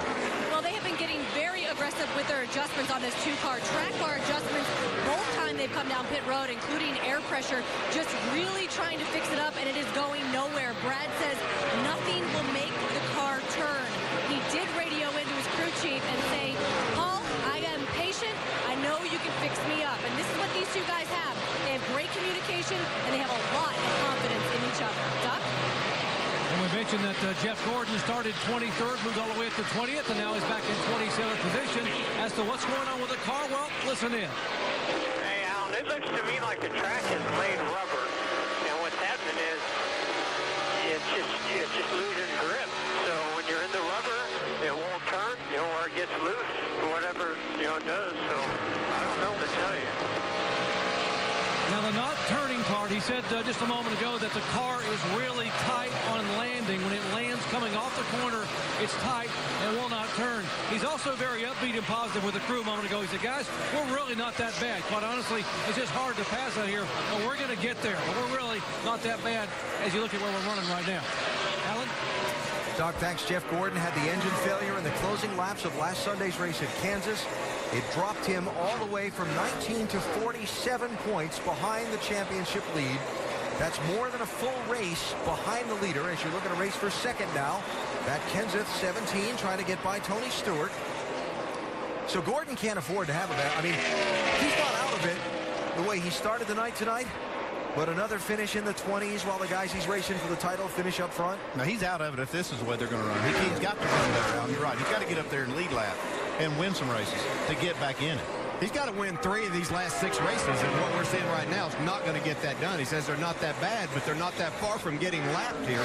So they've got a lot of work ahead of them, but it'll take 3 wins, and that may not even do it because he's got so many talented drivers to climb over as we start getting pit stops here. Well, speaking of running poorly, Jeff Gordon, one of a few cars that have decided to short pit stop earlier than the full fuel run would get them in the car because it's not handling like it needs. Doc? Exactly. We heard him talk about how the thing would not turn on landing, and it was loose when he was getting in some of that rubber that the track is laying down. Now, Hardy wants to pass, so why not come in and go ahead and make adjustments on it? Get 4 fresh good gears, fill up no fuel. All that weight in the back of the car will also impact the handling. Great pit stop. Less than 13 seconds. They burn. David Rudiman is in right now, guys, and they're already gone. A quick change for them, 4 tires and fuel. And now that the first guys have made the move to pit road, you're going to see the land rush. Junior's in, Doc. Dale Earnhardt Jr. on and off pit road, talking about the car being tight in the middle, would not turn. Quick adjustments. Everybody starts coming once they see one leader come in. Everyone else come on to pit road. Kevin Harvick, we told you how the 2-tire right side tire change did not work. The car was plowing, meaning it would not turn at all. This time, it is 4 tires and a major air pressure change. Shannon. Well, they are going to go to work on this 2-car. Brad Keselowski, the Cinderella story of the season. He is not having a good race. Ford, he's going to make an air pressure adjustment on that 2-car. Dave. Casey Kane is in. The car just a little bit loose. They were talking about working on the right front to get the splitter just a little bit more working out of the car there. 4-tire change for Kane. 17 of Matt Kenseth is on pit road. He said, I want it to turn a little bit better, but I cannot be any looser. They're going to make a chassis and air pressure adjustment to try to help Matt. Mike. Greg Biffle extremely happy with his race car. No changes on it whatsoever. Just 4 new tires and a load of Sunoco race fuel for Biffle team now completing its work on the left side of that car. Dropping off the jockeys away, Doc. Tony Stewart, there will be a chassis change on the left rear. Tony said the car starting a little bit tight. Sparks in the car. 4 tires, he's down and away. Carl Edwards in his pit box there, done with the pit stop. 4-tire change, 2 rounds up on the track bar to try to free him up. Kyle Busch is the leader, not yet having pitted under this round of stops. Here's David Reagan. Mike. And David Reagan on pit road. Car just a little bit free. He'll make an air pressure adjustment and a 4-tire change to the 6. A.J. Allmendinger in. He'd been complaining throughout the course of this run that his car had been a bit edgy. He'll make a chassis adjustment, also a 4-tire change there. Kyle Busch now on pit road. He has been having some problems with making passes, complaining a little bit about an arrow push. He'll roll down pit road, coming to make his stop now. We expect another 4-tire change on the 18 car as he slides into his box now, locks up the brakes. The team going to work on the right side of that race car. So mostly through the cycle of pit stops, and the man who has had what appears to be the strongest car tonight is about to make a new visit to pit road. Greg Biffle is missing a lug nut on that 16 car. NASCAR rules, you must have all 5 lug nuts installed on that car, and apparently the officials spotted when he left. They were missing one on the left rear.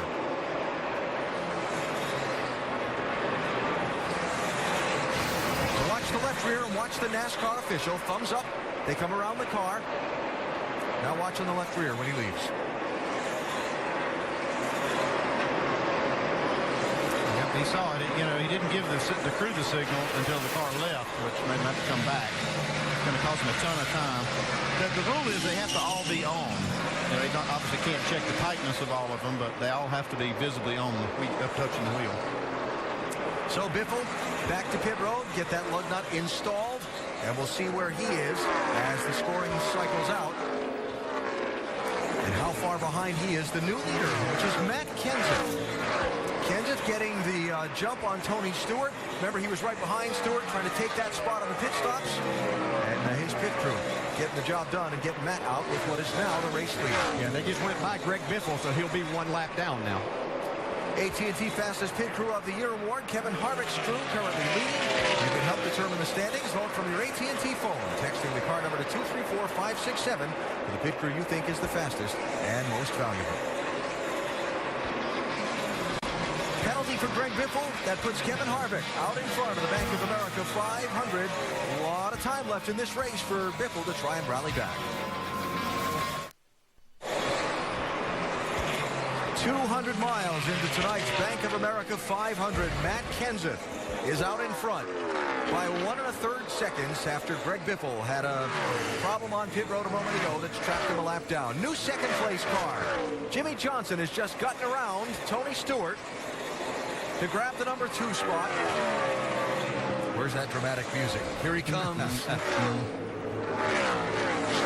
And make sure to stay tuned for our NASCAR Nonstop coverage in the second half of tonight's race. NASCAR Nonstop tonight presented by Bank of America. Now, in that picture, there's Greg Biffle right behind Tony Stewart. Biffle is the first car lap down for the moment, pending Matt Kenseth passing anybody else. So he went from leading the race to 27th place with that penalty. It's not a new story for Biffle and this 16 team this year. I was talking to Jack Rouse the other night. He said, we've had 4 times this year where a speeding penalty has caused us a problem when we were in position to have a good run. One of them was the May race here, and then a variety of other little problems. 7 times this season, Greg Biffle has led the most laps in a race, not won any of them.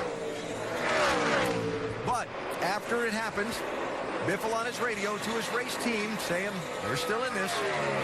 Hey, just stay with it here, Bob. We'll get this back. We'll get it back. We got plenty fast enough car, plenty good enough time here. We'll get it back. Matt Pusha, the crew chief, talking with his driver. Yeah, and that's nice to hear from Greg Biffle. You know, it would have been, you know, a good chance to really jump on his crew for making a mistake there, but Greg knows he's made mistakes this year also, speeding on pit road, doing things like that. So he knows they have a fast race car. If everything falls into place for him, still have a lot of laps to go in this race. Now, I remember specifically one of the penalties for Biffle was on the last pit stop of the race, speeding penalty. That happens, no time to make up for it. Right now, he's got over half this race left to go. Yeah, no matter how fast a car you have tonight, though, he can't make any more mistakes and still have a shot at winning this thing. Yeah, that's it. That's your one. Too many good cars out there.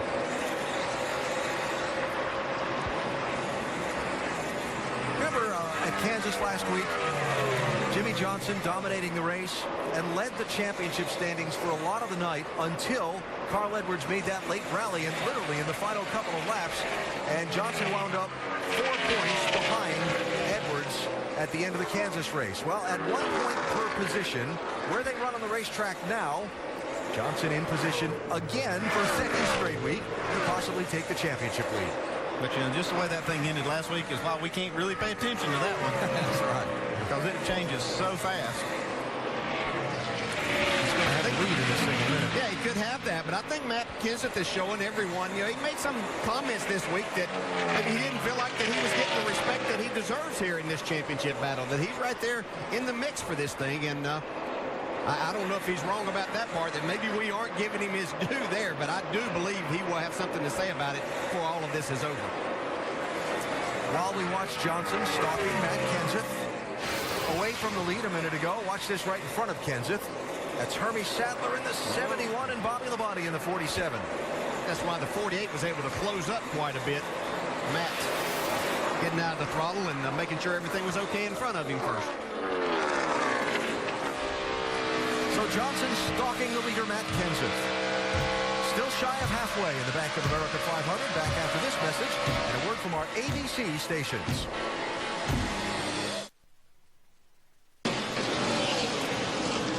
Caution is just waved here at Charlotte Motor Speedway. Debris turns 3 and 4.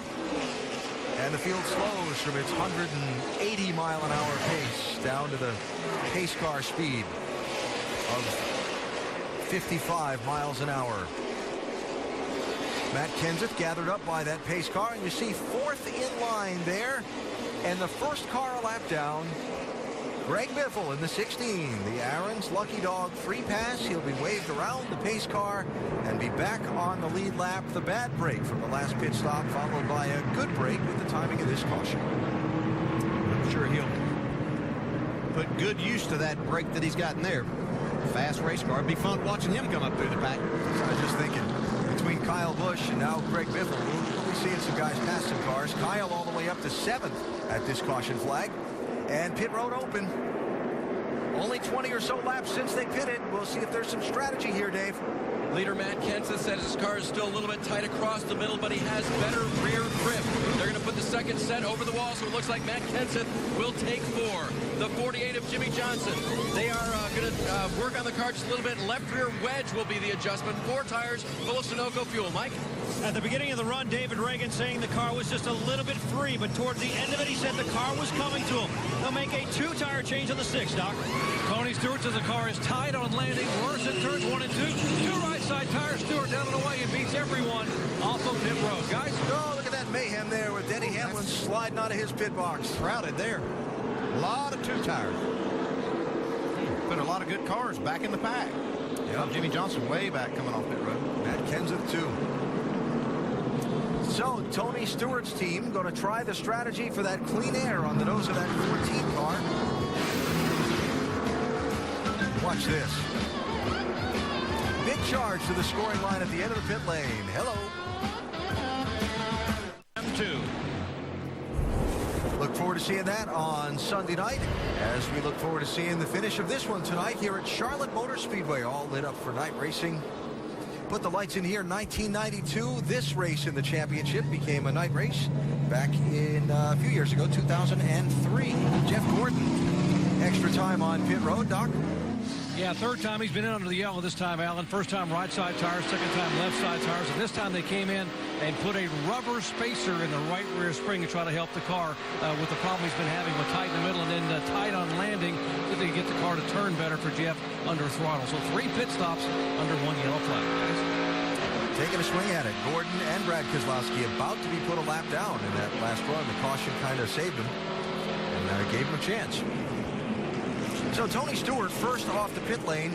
We saw a whole pile of teams go for just right side tires, and when that happens, the pit road can get a little congested. Yeah, a little bit tight at times.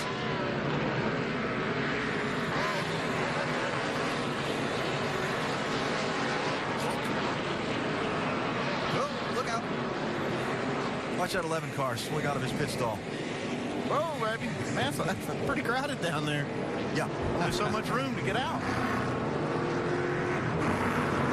Here's Kevin Harvick's view of it.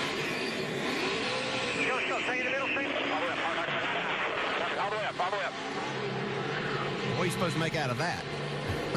Too many people talking at once. That's what the truth is. I told you. Yeah. So, first guy who changed 4 tires, the guy who led coming down the pit lane, Matt Kenseth, is all the way back in 11th spot for this restart. Jimmy Johnson's going to be back in 15th position. And all those guys in front of him just took the fresh right side tires. Yeah, the 2 tires earlier didn't, they weren't as fast, but we had some fast cars. Those cars that took 2 weren't as fast as the cars that passed them to begin with on the 4 tires. Well, there's a few things in play on this restart. You've got a lot of cars, a lot of good cars on 2 tires up front. They don't have near as many laps. They only have 20 laps or so on the left sides. And, the flights in the fast cars are with 4 tires are way back. So it's going to be interesting to see. This could be a turning point in the race for a lot of teams. 18, Kyle Busch, started last. Worked his way up to 7th before the caution. The strategy puts him alongside Tony Stewart on the front row. Here we go.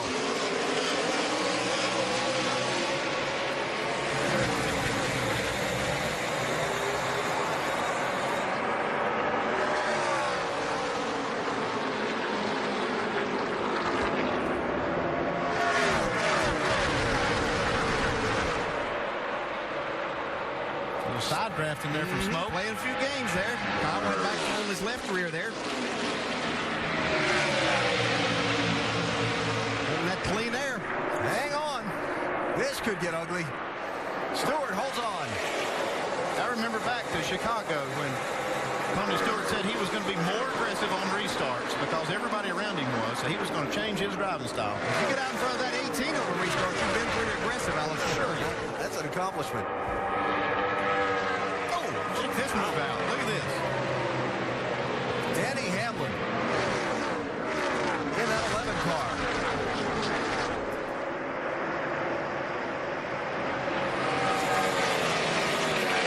Dicey there. That's 7th, 8th, and 9th. Truex in the 56 and Hamlin in the 11 for 8th and 9th. Mark Martin back, he's coming to pit road. I saw him earlier. He may have a tire problem and really stacked everybody up at the back of the pack. Caution. Debris in turn 3 and 4. Maybe from that 5 car. We got a hub issue. The left front hub is done. Go to the garage. Go to the garage. Left front. Lance McGrew, the crew chief, with the quick diagnosis there. Talking about the left front hub. That's unusual, ain't it? Well, it is unusual, Dale, but I've got some information on that. I've talked to some crew chiefs down there about how these cars have really loaded up these front bearings and hubs, and that they even put air on them just to cool these bearings. So they're one of those parts that are pretty highly stressed. Greg Biffle right in the middle of this. I thought we were going to have a big crash when I first saw it. Wow, look at that. Oh, man. Well, they did have a crash. Bobby Labonte, 47. David Gilliland, 34. Landon Castle, 51. They crashed. They just didn't hit anything too hard. They hit each other. Inside.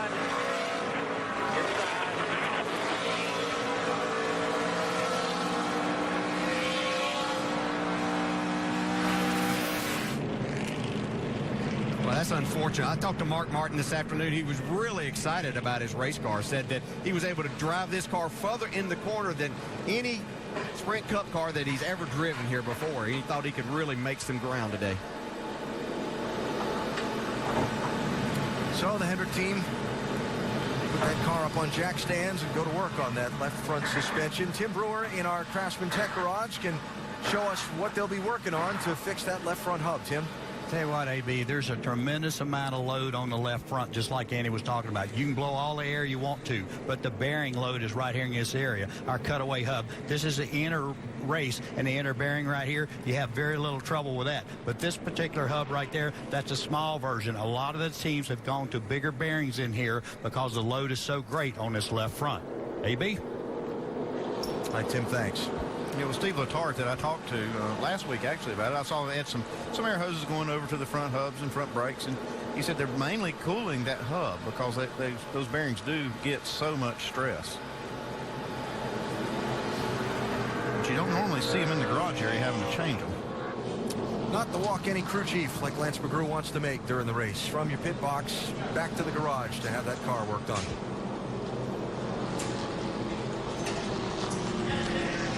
And that is certainly not where any driver wants to be sitting. No, it's very frustrating, and you know that they're going to get it fixed here. You're going to be a lot of laps down, but you have to go back out and make laps, and no fun whatsoever as a competitor. So Mark Martin behind the wall. Joining Robbie Gordon, Michael McDowell, Travis Kvapil, David Stremme, Andy Lally, and Joe Nemechek, who all dropped out of the race in its opening laps. Just a couple of lead lap cars pitted under this caution flag. Jamie McMurray, Jeff Gordon, Greg Biffle among them. Reminder, heard from Paul Page a little bit ago about that NHRA Arizona Fall Nationals qualifying late night tonight, and the finals Sunday night, both those on ESPN2. The season finale for the Eyes on IndyCar World Championship. That is in Las Vegas, ABC, Sunday, 3 Eastern Time, presented by Sunoco. Our NASCAR Now Monday Roundtable, 2:30 Eastern Time Monday. We'll discuss all the issues and events of the racing weekend in NASCAR. And then next weekend, Talladega. Here we go. ESPN, 1 Eastern Time, 1 week from tomorrow. Well, Doc, Tony Stewart's going to try and hold off Kyle Busch on another restart. Well, Darian Grubb, you guys made a gutsy call. You talked about 2 tires this morning, and you did it. You said that clean air was so critical. Yeah, it definitely is. I'm glad we did it since the top 10 cars behind us, they all did the same thing, gave us a little cushion to those guys that have took 4. So Tony's doing a great job on Mobil 1 Office Depot Chevy, and hopefully he can keep it up there. All right, the Gary and Grubb is making the call, and they said if we can get 2 tires and we're in the top 4 coming out, we're good. If we're 5th on back with 2 tires, we're dead in the water. We're just going to fall backwards. So they made it work, guys. Doc, thanks.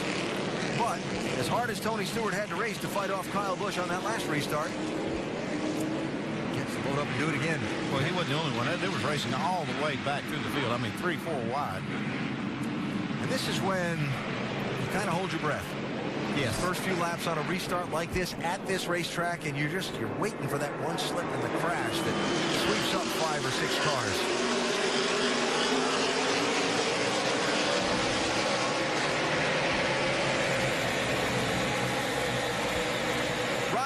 Goes 3 wide to the inside.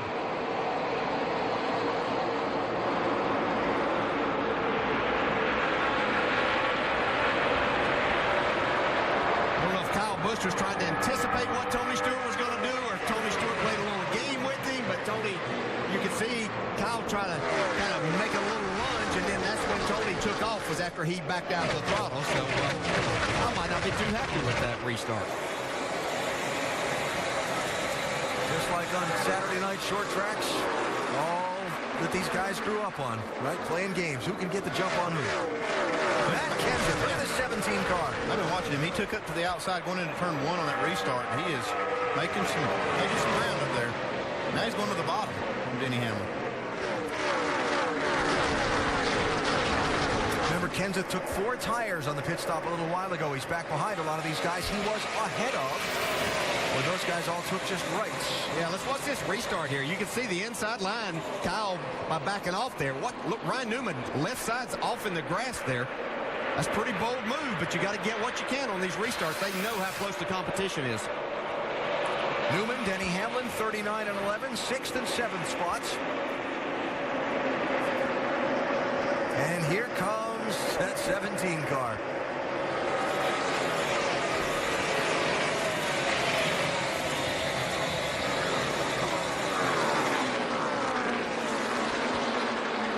Kenseth, former winner at this racetrack, got his first NASCAR Sprint Cup win here at Charlotte Motor Speedway. Former champion in this series. Trying to win another one. Double 8 and double 2. Earnhardt Jr., Kurt Busch, 13th and 14th. Logano in the orange car, Menard in the 27, stacked up behind him. Boy, it's so difficult to drive these cars down on the inside, especially as you enter these corners where the air is getting taken off of your spoiler by that car beside you. You have to be really careful, but you want trying to make that pass. Want to carry the speed, but you have to be careful. And there's Jimmy Johnson back there in the 48. He got trapped back there by the big strategy shuffle. Yeah, that kind of makes you want to kick yourself when you see how many cars took 2 tires. You know, you think 4 tires is the right call, and it is for the car, but you don't know that all these other ones are going to take 2, and it's really got him in a pretty bad spot right now. All right, so Johnson there trying to pick up the 17th position. Kurt Busch, haven't spoken a lot about him tonight. 13th position for the moment, Mike. Yeah, it's been a struggle all weekend. They were thrashing, trying to find the right balance during practice. Right now, though, the frustration for Kurt Busch stems from what's under the hood. Love how we're on razor blade edge. The next time we want to cut back on engine power, it would be important to tell the drivers before the chase starts, instead of us having to deal with it. What we learned during the chase, these things won't drive anywhere. It's like I'm towing a trailer and out of the racetrack. Yeah, go ahead. Cross your fingers and rub your lucky charms. That's about it right here. And as it sounded, there may be some tension there between crew chief and driver, which led some credence to a story that was reported earlier this week about Steve Addington potentially leaving this team at season's end. I spoke with Steve Addington this morning about that very situation. He neither confirmed nor denied it, but he did say he held a team meeting this week to make sure his team understood this will not be a distraction for them. Their focus remains on winning this championship. Addington, though, like I said, did not confirm or deny the story. Talked about in a lot of areas of sports. Thanks, Mike. Free agent periods and the guy performing in his free agent year, or guys being distracted by contract negotiations. Kurt Busch under contract to this team. Steve Addington up at the end of this season. Will or won't be back. That obviously is up for discussion. They're trying to win a championship. Can they do it through that? Well, I don't think so. I think it would be too hard for that team to be able to do what they've got to do in every race to get up there. Now, this is their high water mark of the night so far. I mean, they've got their car in the 13th spot. And, that's not bad. And they're making some progress. I think Steve Addington's doing a great job under difficult circumstances. I'm focused more on what Kurt Busch said right there. Are they dialing some power back to ensure longevity in these engines? I think one thing that made Kurt Busch and Brad Keselowski so strong was the power they had under the hood. That's why we could see them on these mile-and-a-half tracks, leading laps, winning races. If they're dialing that back, they're making a big mistake. Kurt Busch in 13th position at the moment. We are halfway through tonight's Bank of America 500.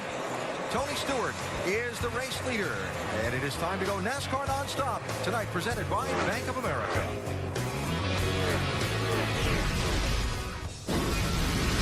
I love this card. With the Bank of America Card Cash Rewards credit card, We earn more cash back for the things we buy most. that's 1% cash back everywhere, every time. 2% on groceries. 3% on gas, automatically. No hoops to jump through. That's 1% cash back on Oscar. Tony. Oscar. 2% back on whatever she'll eat. 3% back on filling up this baby. Now get 1, 2, 3% cash back. It's that simple. Apply online or at a Bank of America near you. We're talking 3% back on gas.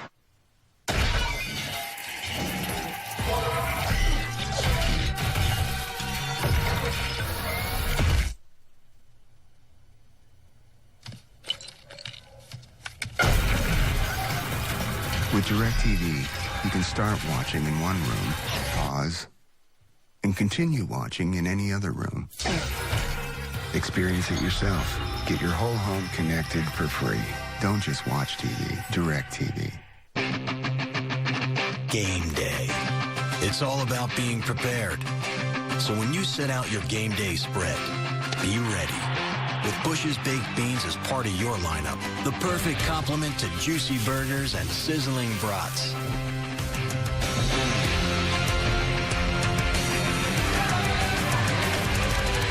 Next game day, serve the guaranteed crowd pleaser, Bush's Baked Beans. Are you ready? People don't make a list of websites they want to see before they die. They don't fill photo albums with pictures from an online search. It's okay. The internet will be just fine without you. That's why we built the Dodge Journey. It has everything you need to get out there. Somewhere. Anywhere. Think of it as a search engine for the worldwide world. Over 19 million fell madly in love with Last Man Standing. Let's party. And who doesn't absolutely love Tim Allen? I'm living with Lord Voldemort! Well, okay, not everybody. But ABC Tuesday, you can see for yourself. Last Man Standing is a hit that really delivers. Let's have a baby. What? Women my age are having babies all the time. Where? Tim Allen is Last Man Standing. All new Tuesday at 8/7 Central on ABC.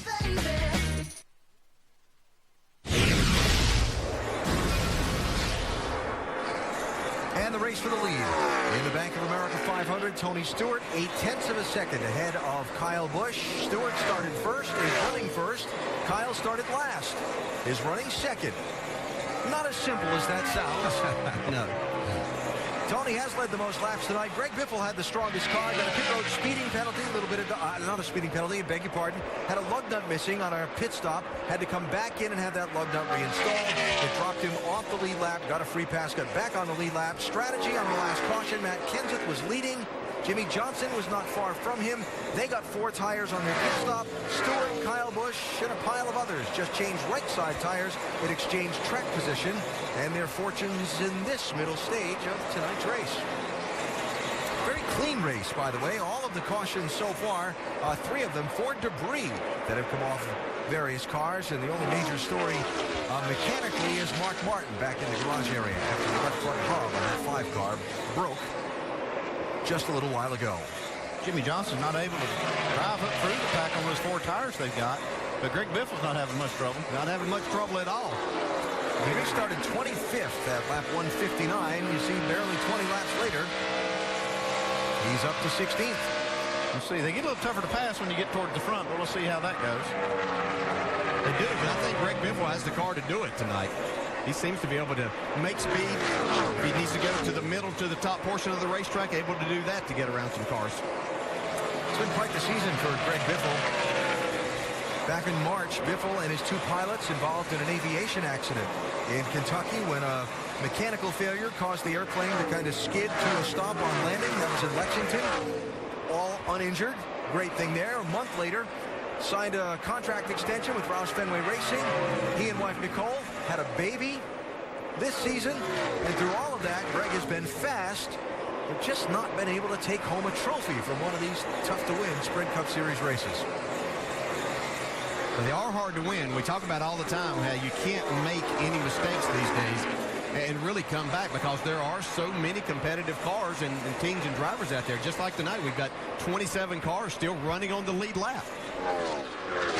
Battle for 8. You see Trevor Bayne. He's got a great car tonight. They had one bad pit stop.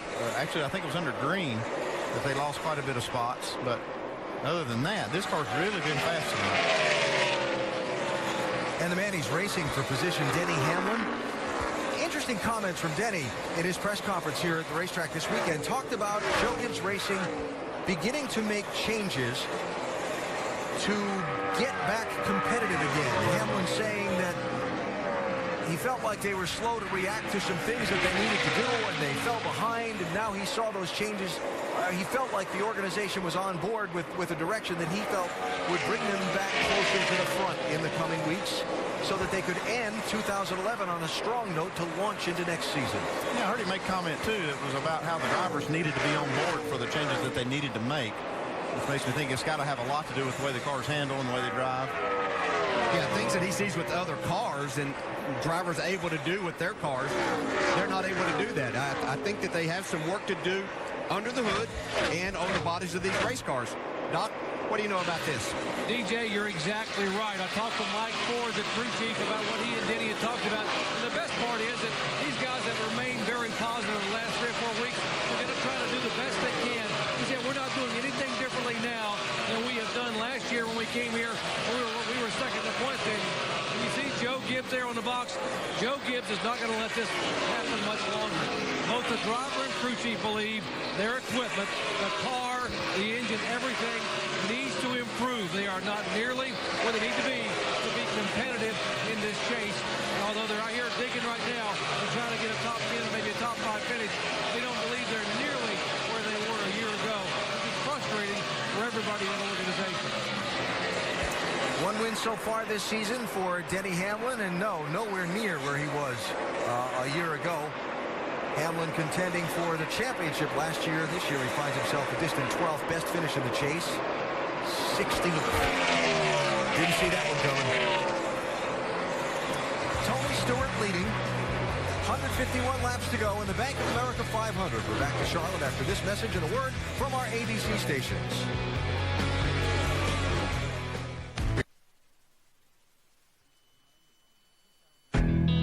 To be at your best when the lights are brightest, that's a tough thing to do.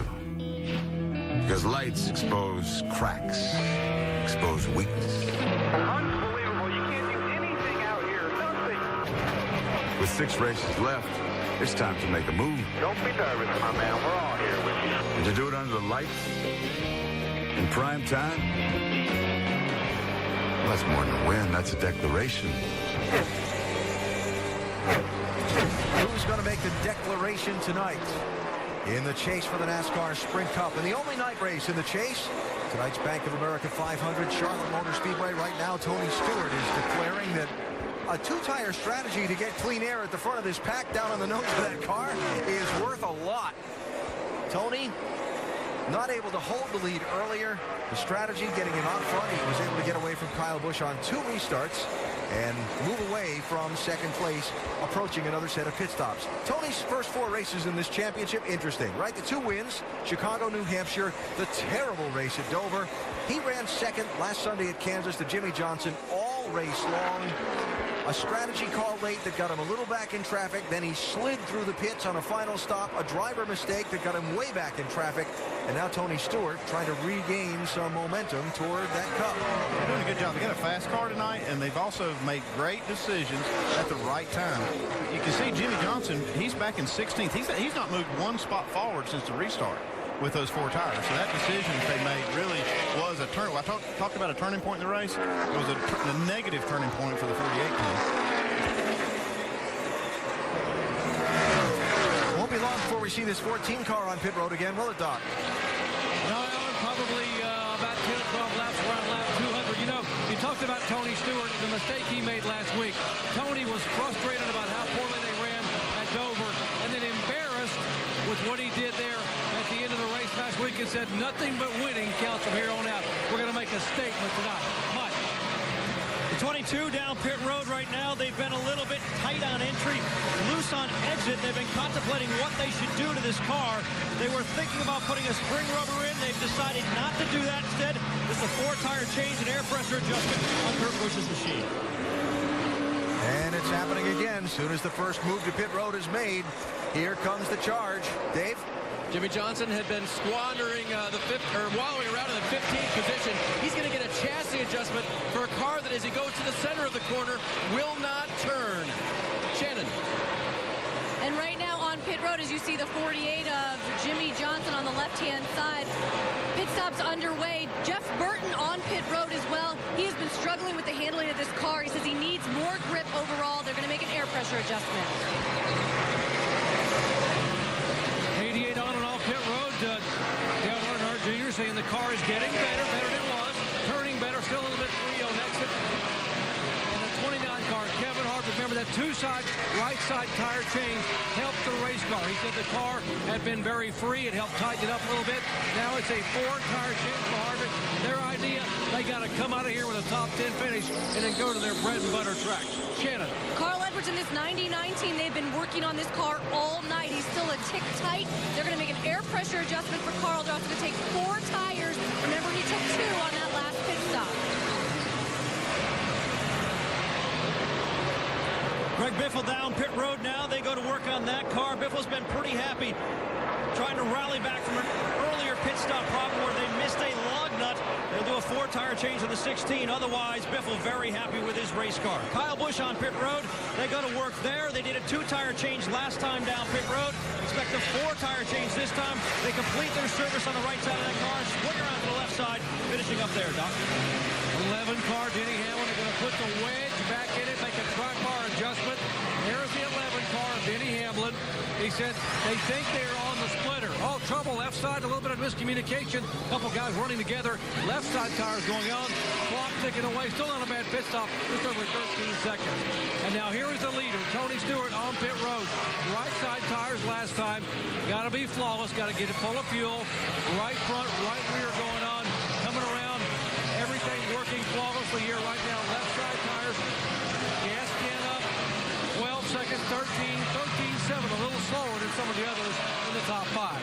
Here comes Kyle Busch, start-finish line. Tony Stewart just coming up off the pit lane.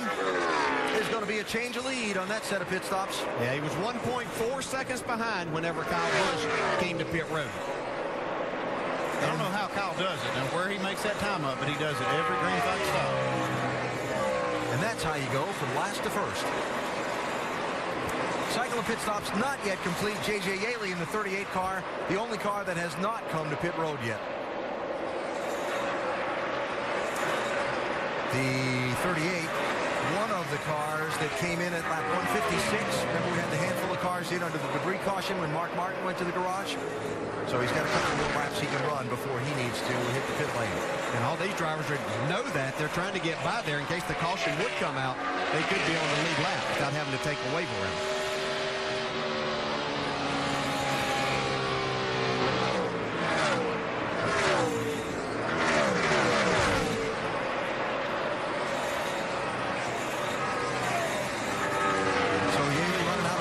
Before he finishes the cycle of pit stops, and we'll see Kyle Busch in front of Tony Stewart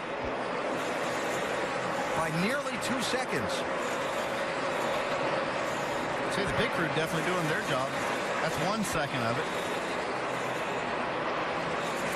He pitted one lap before Tony, so maybe one lap on fresh tires, maybe. Yeah, you could get a little bit there for sure, but as Andy was talking about, Kyle does it time and time again.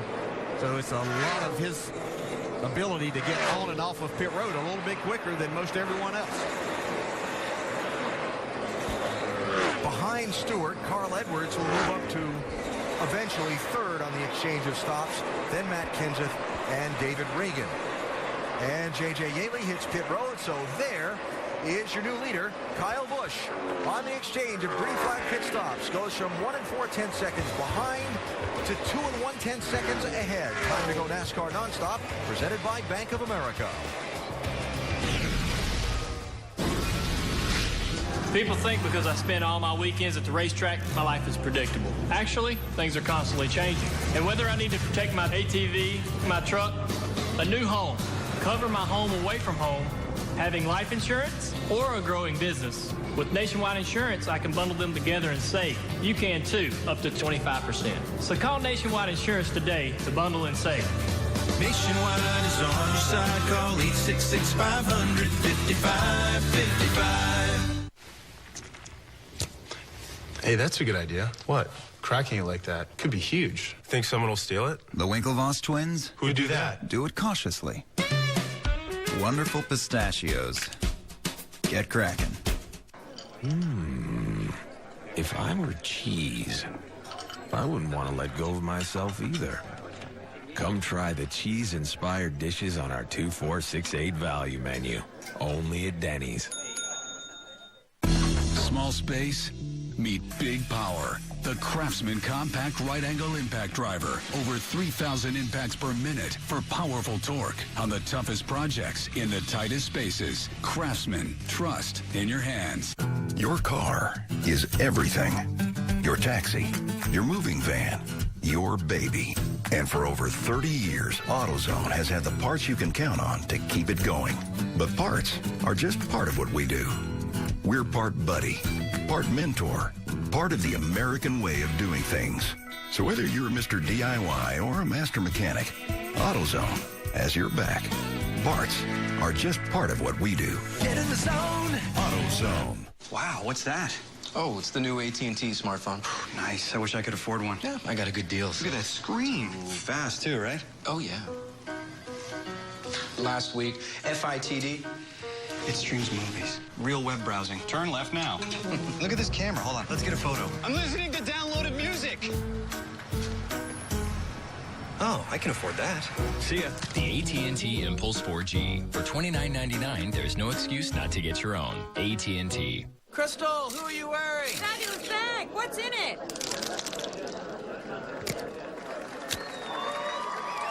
Crystal does it for her fans. Wonderful pistachios. Get cracking.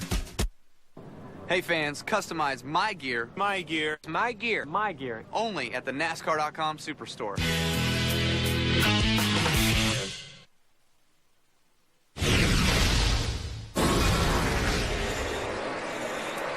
He started last. He's running first, just past 300 miles in tonight's Bank of America 500-miler, Charlotte Motor Speedway, Kyle Busch, looking to make a statement in his bid for the NASCAR Sprint Cup. Let's take an inside look at what's happening in the NASCAR Sprint Cup Series, brought to you by Sprint.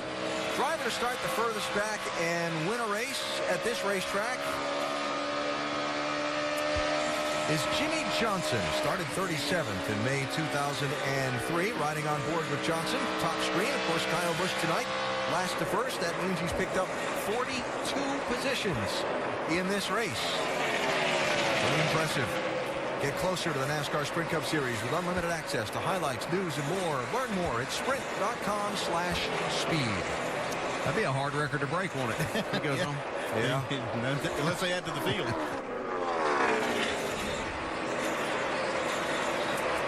So, 18 teams started last, running first, and I would imagine they're pretty pleased in their pit, Mike. I think that's a pretty good estimation, Alan. Catching up with his crew chief, Dave Rogers, now. They started at the back of the field, but what a charge to the front. How have you done it? Well, so far, this 7% of cameras been real fast. Our pick crew's been phenomenal, and you can't say enough about Kyle Busch. He's been real patient. You know, starting in the back, track position race, it'd be real easy for him to get excited and tear the thing up, but he didn't. He took care of it, drove it all the way to the front, but got lots of racing left, so we'll see if we can hang on. Alan, they came into this race knowing they had to make the most of it. 20 points out of the lead. Rogers told me this afternoon, he said, our chase could go in either direction from what we do here in Charlotte. So far in this championship, Kyle Busch has had finishes of 22nd, 11th, 6th, and 11th. And for a guy who had the most wins, along with Kevin Harvick, starting the championship 4 apiece through the course of the season, those weren't the kind of numbers we were expecting.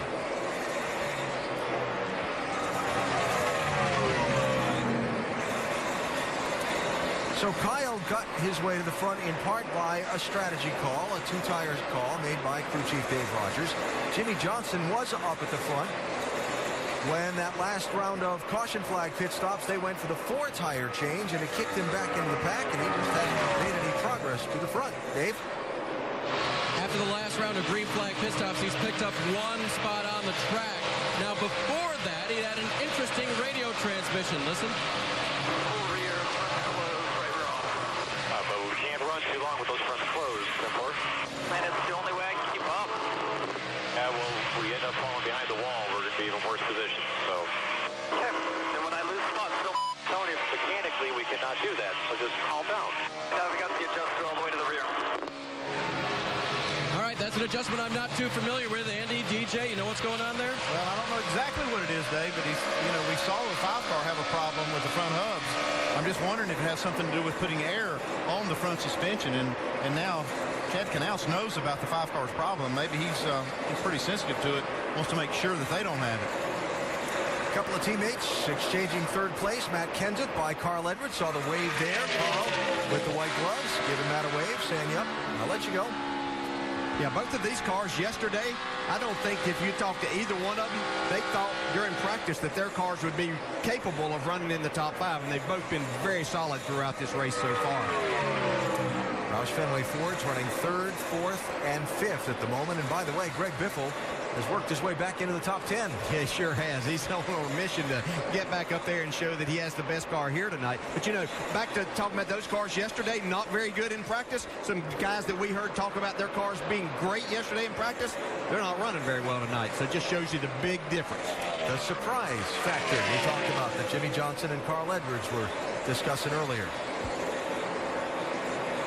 Greg Biffle just joining us on a green flag pit stop earlier after running up from 5th starting spot and leading a lot of laps early in this race. Left pit road at lap 126 without one of the lug nuts on his left rear. Had to come back in, have that reinstalled, went from leading to 28th place a lap down. Caution flag at lap 146 got Biffle the free pass, the lucky dog. He got back onto the lead lap and has been slowly chipping his way forward through this pack ever since, on a night when it's shown to be a little hard to pass, even when you have a faster car. So Mark Martin is back on the racetrack in the 5-car after the problem earlier. 37th place, 46 laps down. Shannon, what did they tell you? Well, the team is telling me that there was definitely some overheating involved. It was bright red, as you guys saw. They said when Mark took off on that restart, he said something broke, and that is what they told me it was, a broken part. But they did have to replace everything that was attached to that left front wheel. So that's what they did while they were in the garage. Certainly something they're watching. All right, Shannon, thanks. Rusty, you have your head up under the hood of these race cars a lot. What are you thinking there? Yeah, I try to occasionally. There's no doubt about that. But I've been listening to all this conversation about heat in the front end of the cars, the brakes, all this type of stuff. And listening really close to what Jimmy Johnson got to say, it sounds like he's messing around with his brake balance, putting a lot of brake balance to the front of the car, maybe helping correct a loose condition. I would think that's probably what it is. But then Chad's saying, hey, you can't do that, man. It's going to get mechanically going to hurt us. Mechanically, what he's talking about, it's going to overheat the front of the car. It could have a problem with the brake problem. It could have a problem with a hub, something like that. But I'm positive that it's the brake proportion front to rear, guys. What do you think there, driver crew chief? Well, there's a lot of things that they have in place here now, and certainly I think that the problem that the 5-car had I'm more inclined to believe, like Andy was talking about earlier, that they're concerned that with things that they're doing, that they may damage the entire suspension there. So there's so many things that they try to cool and have to do now. Yeah, I also agree with Rusty. I think that one of the things he's struggling with is the car's tight. Yeah. The way to fix that, if you're using the brakes ending, is to put some of that brake to the rear. And I think that's what he's talking about. Okay, if I can't do what I want to do, I'll put more rear brake in it and see if we can make the car do what I want to do and not overheat the fronts. Well, Johnson trying to take a spot away from A.J. Allmendinger there. You saw him pass Kevin Harvick a couple of laps ago during this conversation. Now he's running 13th and trying to take 12th away from the Dinger.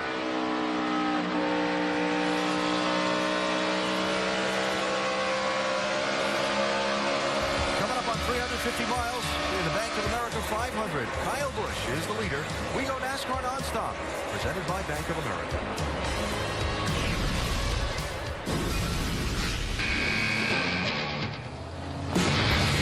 Talk out there about who makes the most dependable truck. Well, talk is cheap. Here's a fact for you. The Toyota Tundra received J.D. Power and Associates' most dependable large pickup 6 years in a row. Now that's a statement no other truck can make. The full-size Tundra from Toyota.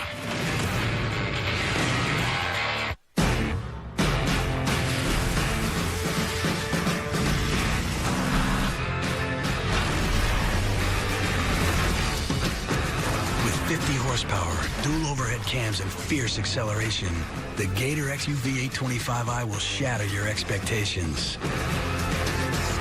And so no one gets left behind, check out the all-new versatile XUV 550s, our most affordable 4x4s ever. The first generation of 3D TV. It had to get better.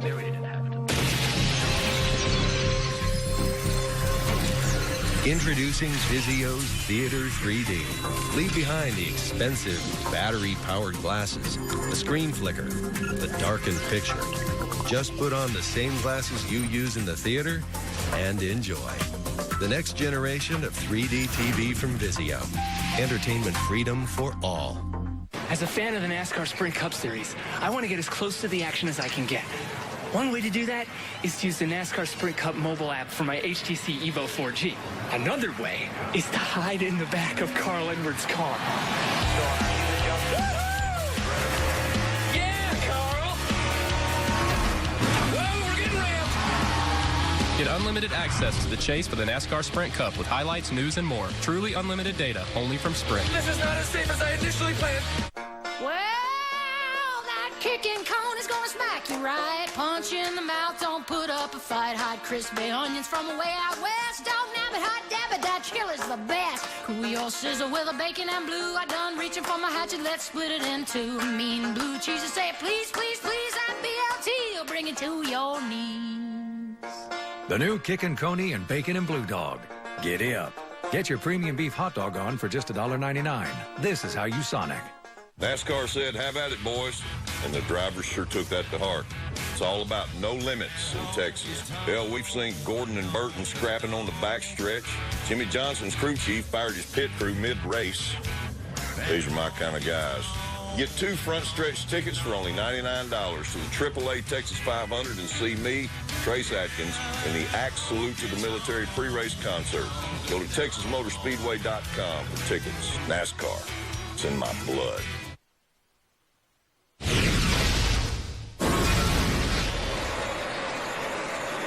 Kyle Busch out in front by a second and 8/10 with 107 laps to go here at Charlotte Motor Speedway in race 5 in the chase for the NASCAR Sprint Cup.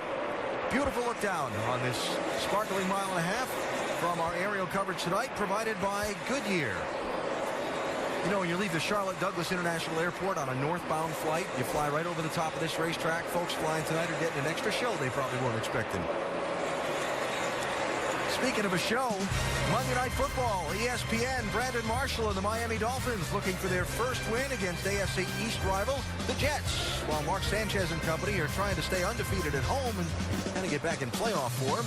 Dolphins-Jets, ESPN's Monday Night Football, 8:30 Eastern, also available live on Watch ESPN, coverage starting at 7 Eastern with Monday Night Countdown served by Applebee's. If there's ever a game that both teams need to win, that's it right there.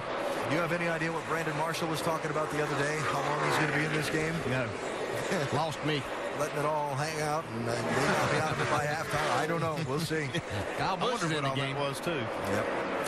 This is race 5 in the chase for the NASCAR Sprint Cup, the only night race in the chase. 500-miler at the very fast and sometimes fickle Charlotte Motor Speedway. Story of the night, driver of that 18-car, Kyle Busch.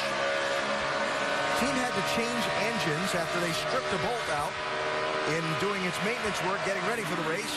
Violation of NASCAR's one engine per weekend rule designed to save costs, so he had to start last. He's leading the race. So far tonight, just 3 cautions, all for the green, and mostly a green flag race tonight. Kyle Busch, Greg Biffle, Tony Stewart, Matt Kenseth doing most of the leading. Let's get you up to speed while we watch some of these guys blast around here at a high rate of speed. Mike, how about Kyle Busch? Well, Alan, you know what they say when you start at the back. You've got nowhere to go but up. And that's all Kyle Busch has done. They've had some problems with an aero push. They've overcome that. They had some problems being slightly tight in the center. They've overcome that. They haven't made many adjustments to this race car all night. It's pretty good right now, Dave. My last question to Matt's crew chief this morning about the car was, hey, I heard your teammate, Greg Biffle, was good tonight. He said, yeah, or he'll be good tonight. He said, yeah. Are you going to go to his setup? No, I'm not going to do that because Matt knows what he's searching for, and we're staying with that direction. That's a good call. They're still running in the top 2, Doc. Tony Stewart, who began the night as the pole sitter, led over the green flag, led a lot of laps, and right now, the only issue he's had all night long is happening right now. He said the car has stopped rolling the center. It will not roll the middle of the corner. I can't get it to turn, and we have some issues. That's why he has now dropped back to the 3rd position. Otherwise, the car seems okay. They will make that adjustment on the next stop. Ellen. Brad Keselowski on pit road. Last pitted at lap 192, kind of early, Shannon. Yeah, well, they just went a lap down, Alan, as we were watching the 18 go around, and they're going to bring it down.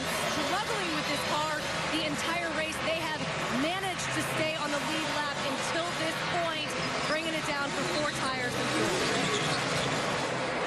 All right, Andy, what's the play there? Well, they just, once you take that, you go a lap down, you just go ahead and make that stop, and then hope that you can pit, get 5 or 10 laps on the leaders. You can make up some time on him and then get back on the lead lap that way. You make up a little time there, drag some other people in with you, might not be in a bad spot. Shannon?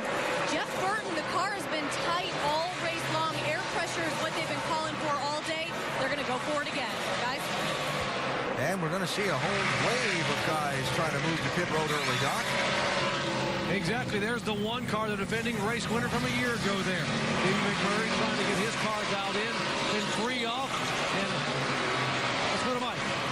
Steve Addington calling for a slight track bar adjustment, a half a round down, and a 4-tire change in the 22 car for Kurt Busch. They complete their stop, a quick one for the 22. Dave?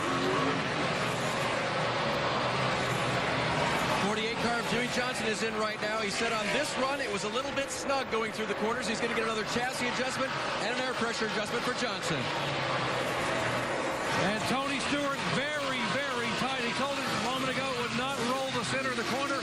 Major chassis adjustment, left rear 4 tires. He's away. Watching Kyle Busch continue to lead, watching Trevor Bayne coasting slowly down the back straightaway. Not sure he's going to make it back around. No, I think Broke coming make it back here. He broke coming down the front straightaway. What happened, Dave? Trevor Bayne said the fuel gauge was blinking. Now, you guys were talking about the slow pit stop that he had earlier in the race. That was actually a problem. The fuel gauge, pressure gauge dropped when he was on pit road.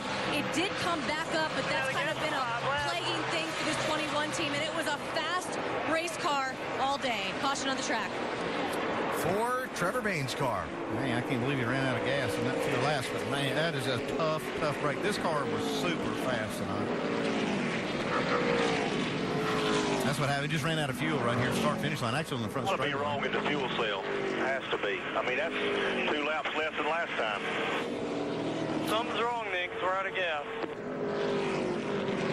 Donnie Wingo, the crew chief, talking to driver Trevor Bayne. Caution coming out in the middle of a cycle of green flag pit stops is going to make things a little interesting, to say the least. Chops us down to 12 cars on the lead lap, but there'll be a whole pile of them that stay out and don't pit under this yellow that were just on the pit lane that are going to take advantage of NASCAR's wave around rule. Explain that when we get to see it.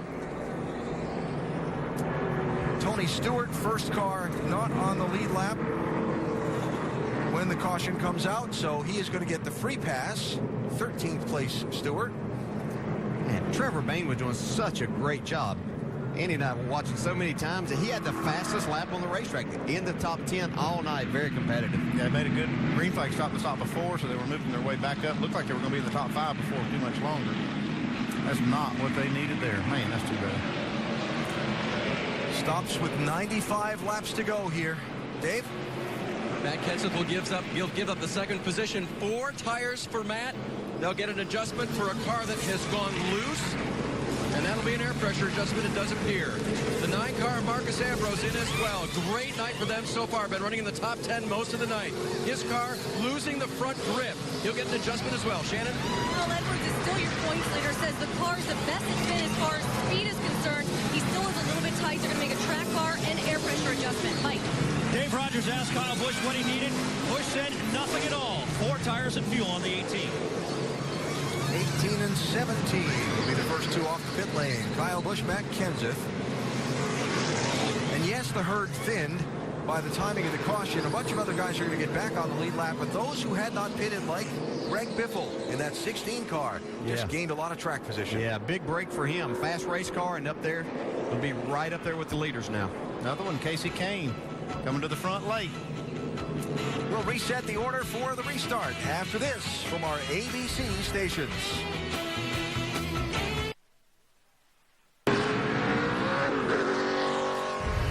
Getting ready to double up for a restart in the Bank of America 500 as we move toward the later stages of this race. You're about to see a bunch of cars pass the pace car. These are all the cars that pitted under the green flag, trapped a lap down by the caution flag when the yellow waves. Pace car gets in front of the leaders, bunches up the field behind it. Leaders who pit rejoin at the tail end of the field. These cars did not pit. NASCAR wants the leader to be the first car behind the pace car. They get waved around and essentially get the opportunity to get a lap back. That explains it pretty well. That's as good as I can do. Not bad. So Kyle Busch, the race leader, Tony Stewart, first car lap down at the yellow. He gets to come back around and did come down and top off the fuel. Jimmy Johnson gets back onto the lead lap with the wave around.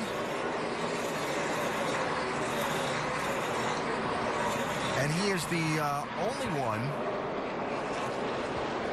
that is going to get back on the lead lap of all of those cars you just saw waved around the pace car. All of them were a couple of laps down. Distance they were from the leader when they made the pit stop and then came back, ended up 2 laps down, and then pace car trapped him there. Yeah, we saw like Brad Keselowski made the pit stop early. He's the one that actually started this land rush of everybody making these green flag stops, but that did not work out for him at all. That's the worst case scenario of that caution coming out in the middle of the cycle. Been a while for Roush Fenway Racing. They've never won here either. I mean, they haven't won here since 02. Yes, Ford has. They have 3 of the top 4 cars right now as we get set to go back racing. Kyle Busch, the leader, 18, choosing the outside lane. Matt Kenseth, 17 with him. Then Edwards, 99. Reagan, 6. 92 laps to go. Slow restart. Look at the field bunch up.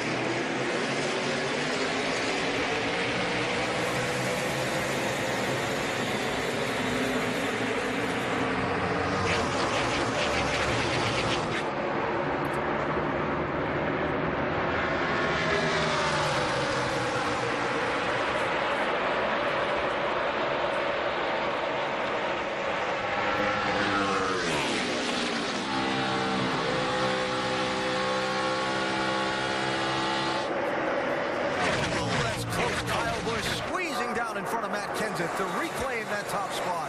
Yeah, that's exactly the reason he chose that outside lane. He knew that he could hold Matt Kenseth down there, and his car would not be able to complete that pass because he gets so loose. I kind of wonder about that restart, though. It looked like they really slowed up right coming to the green. We saw a lot of cars spinning the tires. David Reagan in the 6 looked like probably had the most trouble of getting up to speed. Second place, Carl Edwards, 99. Not quite able to clear his teammate Kenseth. And Casey Kane in the 4 car jumping into this picture all of a sudden. Like Andy pointed out earlier, when it gets time to win, he's a lot like Matt Kenseth. Just keep working on that car, inching his way forward. He's right there now. Especially here during the night races. It seems like Casey Kane has a really good sense of what he needs when this track gets cooled down right at the end of the race. They kept their car in contention. Now he's up there. Here comes Greg Biffle to the outside. We talked about what a break that cycle of stops was for the 16. All he needs is somewhere to go right now. He's going fast.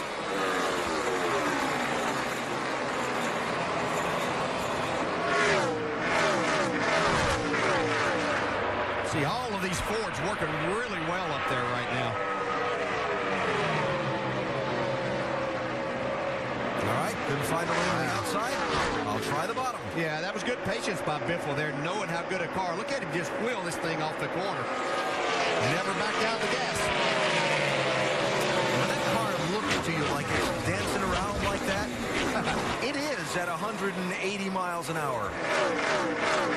Promise you, it feels a lot more hung out than what we see there on TV when you're inside the race car. Nice little hornet's nest coming at you. That's Jimmy Johnson. He's starting behind a lot of lap cars on this restart. By being that wave around car, he could not line up right behind the lead lap car. Yep. By NASCAR rule, when you take advantage of that, you start at the back of the pack. They figure they're giving you that whole lap, basically, that they're not going to give you even more by letting you line up in front of the lap car. So even though Johnson is running in 14th spot, he's probably about 20th or so in line on the racetrack.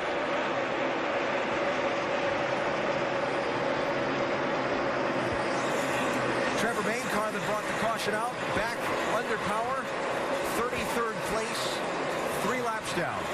And that's tough. That is a tough one. That is, you don't many nights get such a good race car as they had tonight, and not to execute better than that, it's got to be really disappointing for them. And it's not keeping him from wheeling this thing. He came off of turn 4 the last time and down the front straightaway, 3 wide situation in the middle of it. Came out in front of those other 2, though.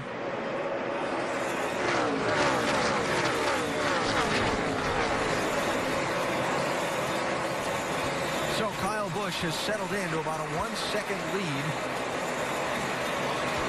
over Matt Kenseth, who has settled in his advantage over Carl Edwards after the first intense couple of laps after the restart.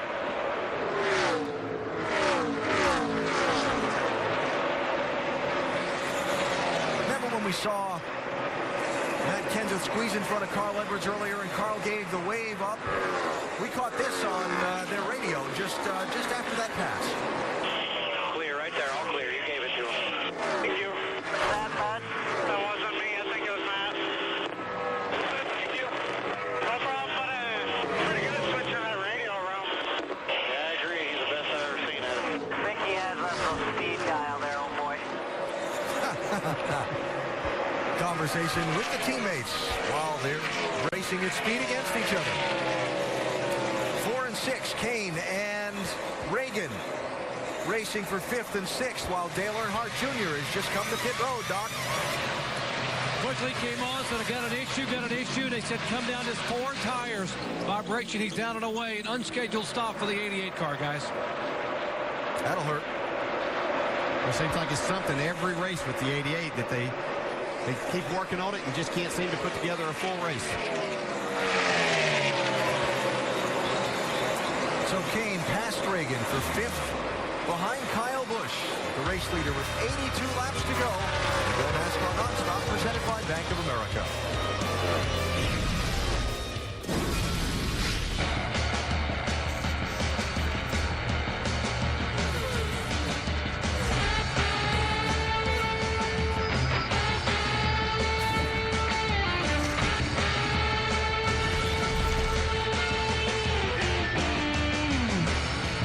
drivers demand the most from their tires. They choose Goodyear. And everything we've learned making these tires inspires what we roll into yours. Goodyear, more driven.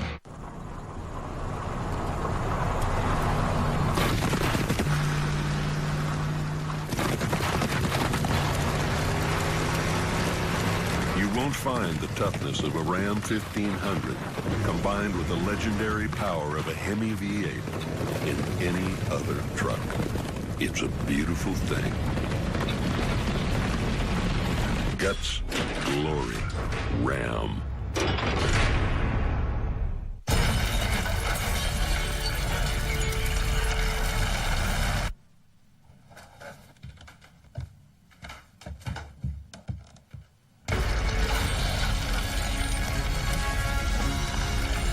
With DirecTV, you can start watching in one room, pause, and continue watching in any other room. Experience it yourself. Get your whole home connected for free. Don't just watch TV, DirecTV. It's 5:30 a.m. I got a car, a couple cameras. Gonna go have some fun. I can get closer. Here's the true test. Chris, let's see what you got.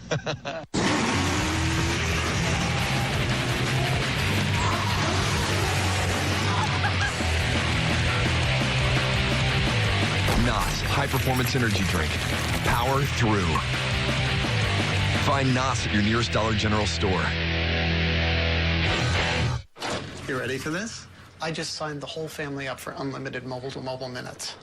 You're kidding. Where's that money coming from, Steve? Did it even cross your mind to ask your wife before signing us up for something so expensive? My mother was right. I should have married John Clark. They were free. I got them when I signed us up for unlimited messaging. Get more value from AT&T. Buy an unlimited messaging plan and call any U.S. mobile phone free. AT&T. So you think you can hang with us? Then you'll have to endure some bumper-to-bumper traffic. Deal with some tough customers getting up in your grill. And get into a few scrapes. And to those who don't expect us to go all out on every lap, we've got one word for you. Tough.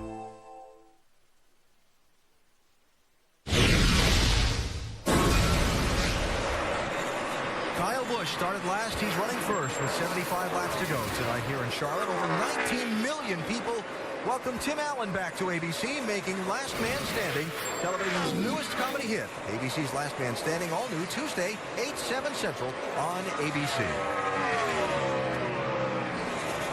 So remember earlier in the race when Jimmie Johnson was up running in the top few spots, we showed you the way the championship standings would look at that moment. Well, this latest turn of events with Johnson getting trapped by the caution in the middle of green flag pit stops and having to take the wave around. Now, instead of running second or third at the time, he's running 13th. And at 1 point per position, that shuffles Jimmy back in those standings. It's shuffled him back, but Carl Edwards, by being up there in the top 5 for the majority of the nights, got him right where he started the ninth, and that would be atop the standings. Matt Kenseth closing on Kyle Busch. While Tony Stewart and Jimmie Johnson exchange a position, that would be for 12th and 13th. Really haven't seen Stewart go anywhere since this restart. Well, they kind of lost the handle of the track in their car right now. They jumped out on those 2 tires that they got under that one caution and jumped down in front of everybody after they made the green flag stop that wasn't very good and haven't been able to recover since. Rusty Brad, clean air is king, it looks like, huh? Oh, man, you got that right, guys. Clean air is king right now. You know, one car I'm looking at, in fact, a couple, Stewart, Gordon, those guys back there, Johnson, they've got themselves locked back 12th, 13th, 14th in that area. I think in order to get themselves over, they're going to have to take a gamble, guys. Get 2 tires on this thing, you know, and then this next stop, because I remember how good Tony Stewart ran with those 2-tire guys. When he got that clean air, he got up front, his car handled good, he kept that track position. I'm afraid those guys in the back are going to have to do the same thing now if they're going to trying to win this race, get some points. Well, I tell you what, Rusty, I'm watching that, and I was thinking the same thing. When I'm looking at these guys, especially Jeff Gordon, he's come from way back, got himself up to 14th. If they could perhaps get a restart, I think you got to go like it's nobody's business and get as many spots as you possibly can. So you might want to have 4 tires so you can go get you some spots. Now, the question about all that, Rusty and Brad, is whether the circumstances present themselves for them to even be able to play that strategy, right? This race has had a really green flag look to it for a lot of the night. Everybody's spread out there. Absolutely right, Alan. So absolutely right. If we go green from here to the finish, they'll all make one more pit stop, and they'll have to take 4 tires and fuel, and there's no opportunity to play any strategy to try and steal some finishing spots and some points. Kyle Busch leads, 70 laps to go. Time for NASCAR Nonstop, presented by Bank of America. 1, 2, 3, 1, 2, and 3. With the Bank Americard Cash Rewards credit card, earn more cash back for the things you buy most. 1% cash back everywhere, every time. 2% cash back on groceries. 3% back on gas, automatically. No hoops to jump through. It's as easy as 1, 2, 3. The Bank Americard Cash Rewards card. Apply online or at a Bank of America near you. AT&T and Verizon charge you extra for going over 2 gigabytes of data. T-Mobile slows down your data speed. With Sprint, you don't get charged extra and you don't slow down. And you get unlimited data, text, and calling to any mobile for only $79.99. The best unlimited plan wins. Make the most of unlimited data with a brilliant screen on a pencil-thin phone. Introducing the Samsung Galaxy S2 Epic 4G Touch. People think because I spend all my weekends at the racetrack, my life is predictable. Actually, things are constantly changing. And whether I need to protect my ATV, my truck, a new home, cover my home away from home, having life insurance, or a growing business, with Nationwide Insurance, I can bundle them together and save. You can too, up to 25%. So call Nationwide Insurance today to bundle and save. Nationwide is on your side. Call 866-500-5555. Here's to the pursuit. The pursuit of better. Faster. Cleaner. Funner. Here's to the pursuit of a Pennzoil motor oil so advanced, Elio uses it straight from the bottle in his IndyCar. Here's to the pursuit of another 100 years of earning America's trust. Not just oil. Pennzoil. Hey fans, customize my gear, only at the NASCAR.com Superstore.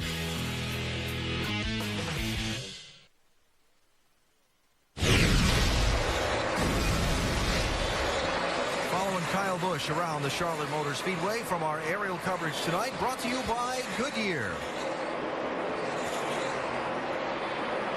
That 18 car with 4 Goodyear Racing Eagles bolted onto it, running a lap of 181 miles an hour average last time around this racetrack. Kyle coming into this race 8th in the championship, 20 positions behind the leader. When you look at Kyle's career wins, February through April, pretty good number. Summertime, really strong. But when it's time to decide the championship, not as strong. Just the 2 wins, one in September, one in November, across Kyle Busch's career. As they've gotten into this championship, this year and another time, being the leader of the championship, entering the chase, and things haven't gone well, it's led some people to wonder why. You know, you got Reggie Jackson, Mr. October. Kyle Busch is not appearing to be Mr. October. Can this driver and this team be strong enough under pressure in the closing months of this championship to win? Well, we've seen him, we've seen Kyle Busch able to go out and put up a bunch of wins. And I've always thought if he ever breaks that and gets where he can start winning some races late in the season, I think he's going to be the champion. Who knows, this might be the year. Well, I've questioned and I've asked the question to people at Joe Gibbs Racing. In fact, is he too distracted with all the other racing he does? Does he get a little burnout? I know he has a lot of energy. He races a lot.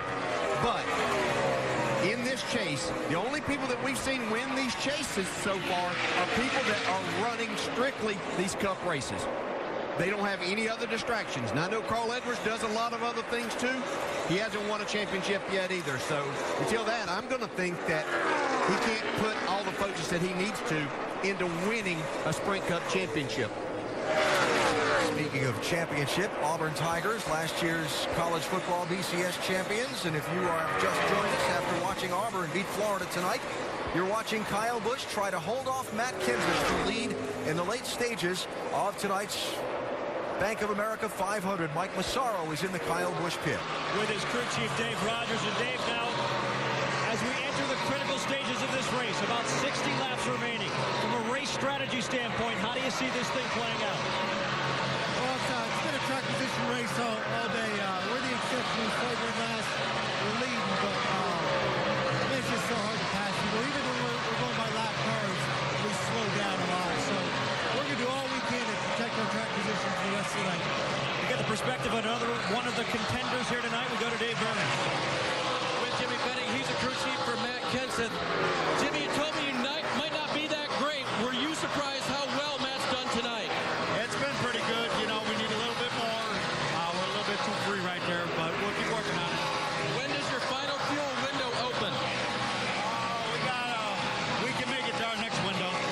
Okay. Hey, we don't know what it's going to be, but they can definitely make it. Alan? When does your fuel window open? Yes. He dodged that one pretty good. That's good. Well, Matt Kenseth closing a little bit at a time on Kyle Busch. We're back to Charlotte after this from our ABC stations.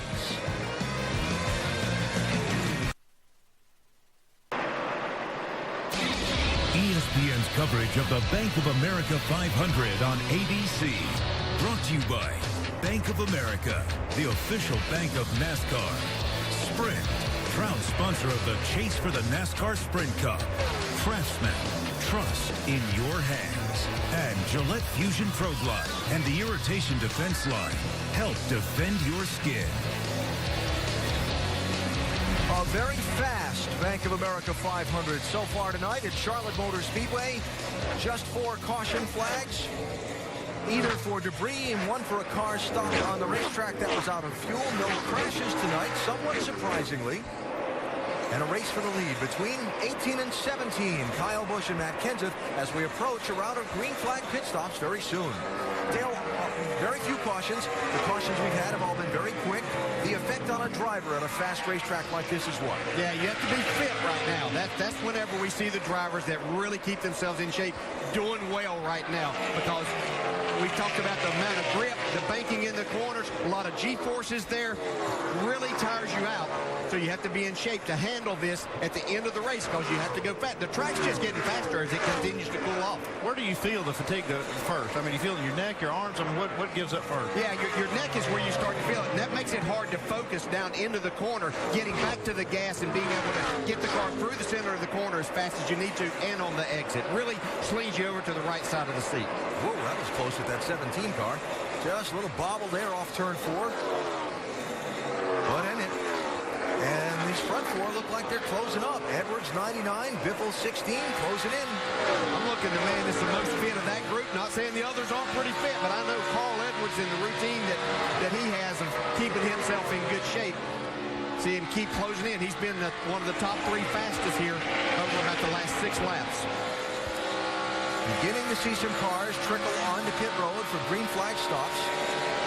Brad Keselowski is in now, Shannon. They have been struggling with this car the entire race. Brad told his crew chief he feels like he's down on power. He said that something is just wrong with the car. It's going to be 4 tires, and they said pack it full of fuel. Greg Biffle saying the car is just a hair loose. They'll make a minor wedge adjustment on the left rear. Also 4 tires and Sunoco race fuel on the 16 car. Otherwise, Greg Biffle very happy with his car, Dave. Jimmy Johnson is going to get a chassis adjustment on the 48 car. He said it was tight, twitchy, and edgy to the center early on in the run. Send it back out, Doc. Kevin Harvick said the car early on was tied in and tied off. Then it got really good the last 10 laps. No major changes. Just got to be very clean on this top 14 car. Pole center, Tony Stewart in for what should be his final stop. And the yellow is out. The caution on the racetrack, Alan. Dave Blaney's 36 car showing some smoke from behind it.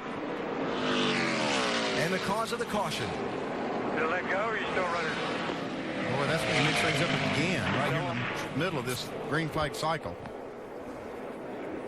Oh, boy. Yeah, oh, boy. So, caution number 5 with 47 laps to go. Brad Keselowski can't catch a break. Every time he pits, his caution comes out.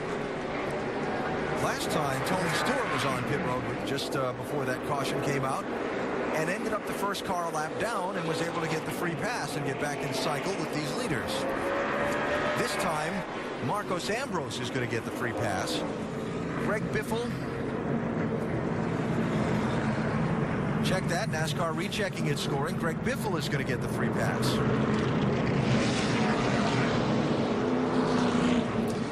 Kevin Harvick, Jimmy Johnson, Tony Stewart, among those that are going to have to take that wave around. Yeah, it'd be a big break for Greg Biffle for that to happen. He'd be able to line up in front of those cars that are going to eventually take the wave around. That's right. Right at the end of their tank of fuel for these leaders. So pit road open. They'll be glad to come in right now. Critical stop, Dave. 46 to go.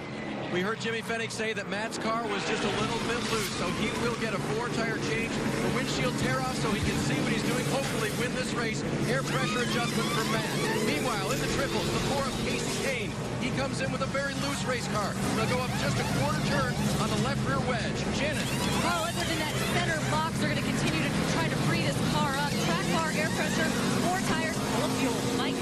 The 18 team pumping their fists when that caution came out. They knew they caught a break. They take advantage of it. A very fast 4-tire change, Alan.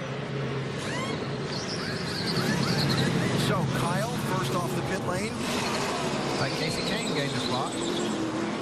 Carl Edwards loses one. And a shuffling of the running order again. The caution, a bad break for some. We'll get set for the restart and set those stories after we go NASCAR Nonstop, presented by Bank of America.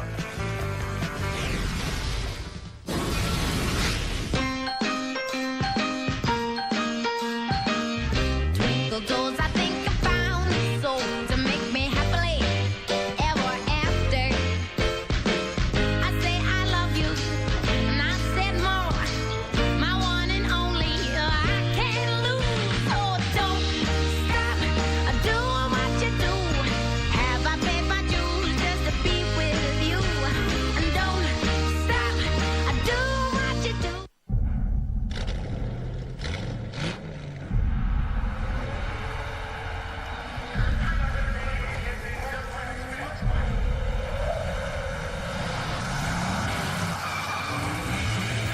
Goodyear, driven by those who use the world as their proving ground.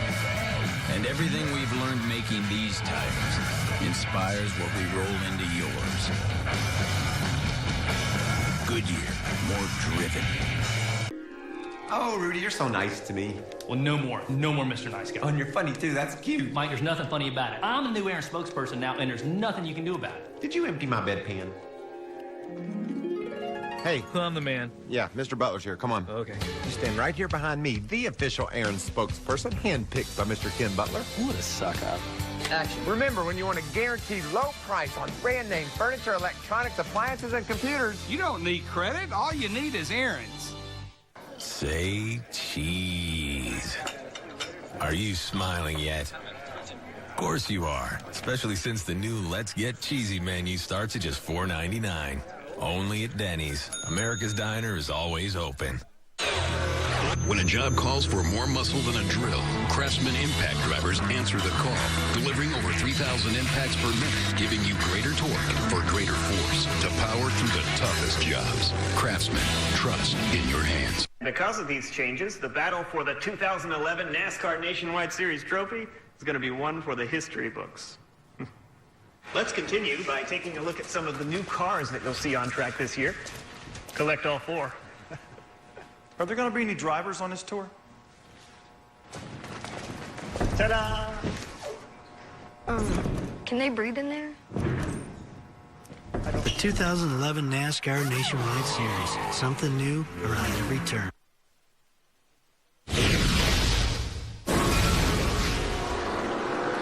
Getting ready for a restart with 43 laps to go. In the Bank of America 500 in Charlotte, you just saw Kevin Harvick, Jimmy Johnson, Tony Stewart, and Marcos Ambrose pass the pace car, taking a wave around and getting back on the lead lap.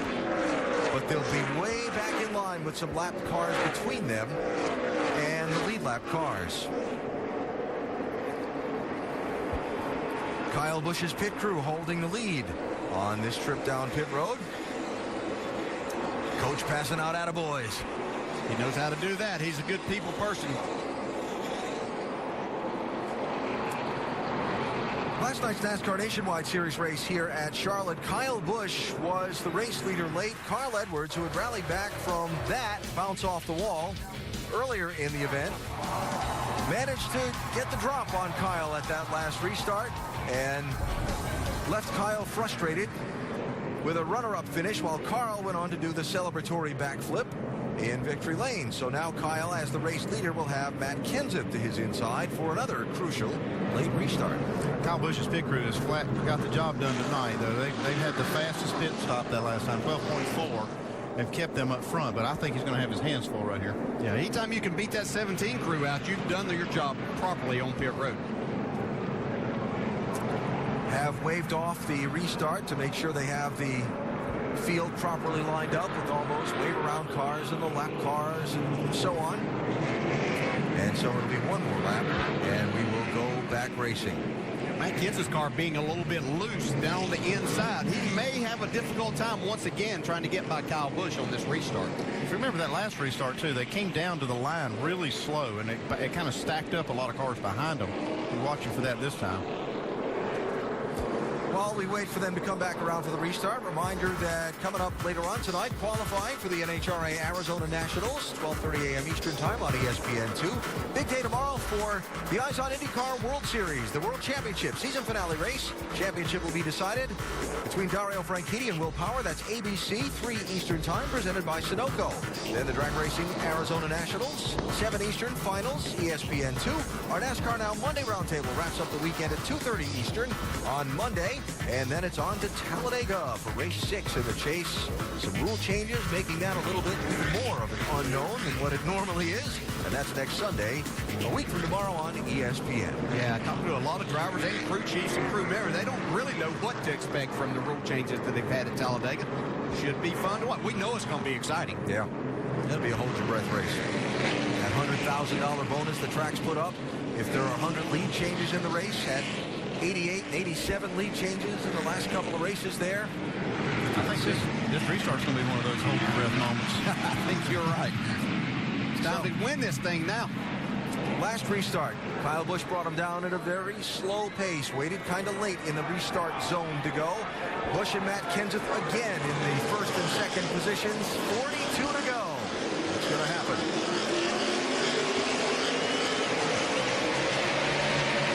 Kenseth really spun the tires right there. David Reagan 6, looking 3 wide to the inside. Contact with Kasey Kahne. Jeff Gordon's around. Look out, whole field behind him.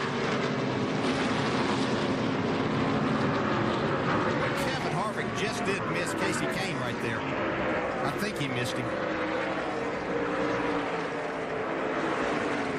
Looks like there's really no damage on these cars. It looks like they stalled. So restart not only got wild, it got ugly. No, but a huge break for those guys that took the wave around too. Now they'll be up there closer where the rest of the lead lap cars were and in front of some of these others. Man, what happened right there? Well, they were racing for 5th, 6th, and 7th on that restart. Jeff Gordon looks like he's got some damage on that car. Yeah, he just finally got into the top 10 tonight by being able to stay out there that last round. Yeah, he got a huge break with that caution coming out like he did. Yeah, you can see David Reagan was down inside Kasey Kahne, and looked like Gordon just didn't give him enough room. No, he didn't get enough, but David Reagan looked like he clipped the apron, and that shot him up the racetrack a little bit into the side of Kasey Kahne's number 4. Right here, see the 6 car get down and go up. That forced him into Jeff Gordon. Yeah, it really wasn't Jeff not leaving enough room. It was just the 6 car getting on the apron. Oh, Kevin Harvick. I thought he was going to hit Casey Kane whenever we saw it at speed the first time.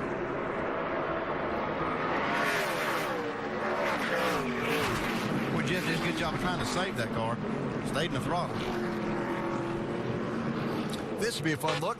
Ride with Kevin Harvick. Oh, y'all think this is fun, do you? Cop. Oh, you got to spin, stay. He's going in the middle. Hell, I don't know where you're at. I'm with you. One lane only. Outside. I couldn't see. I lost you. Point to the grass, man. I probably. Look at Gordon Wheel that time. Save it. Yeah, he was standing in the throttle, trying to get it out of harm's way there. Love that at night. You could see his eyes looking down when the car was sideways.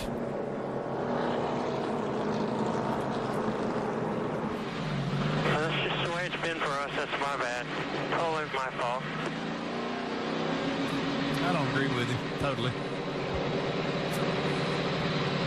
So pit road is going to be open to lead lap cars here. So some of those guys, like you talked about, DJ, like Jimmy Johnson and so on, that got the wave around at that last caution, they'll be able to stop here and get not just on equal tires, but even slightly fresher tires than some of the guys they'll be trying to overtake when we go back racing.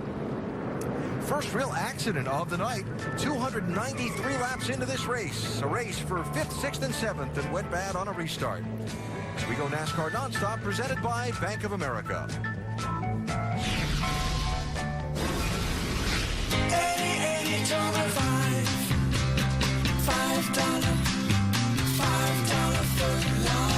October's now Anytober. Any regular footlong is a $5 footlong, starting at 7 a.m.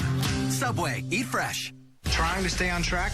Start the day off right with a protein-packed breakfast like the Sunrise Subway Melt. Try it with juicy tomatoes for a breakfast that stands out from the pack. Subway, the official training restaurant of Apollo Ono. And athletes everywhere. Walking my way, it's just how I want to do it. Changing up my mind, it's just how we're gonna do it. Turn your world upside down with Gillette Fusion Pro Glide, because you can shave against the grain with comfort. Fusion Pro Glide's microcomb guides hair for its thinner blades to cut close effortlessly. Get against the grain closeness comfortably with Gillette Fusion Pro Glide.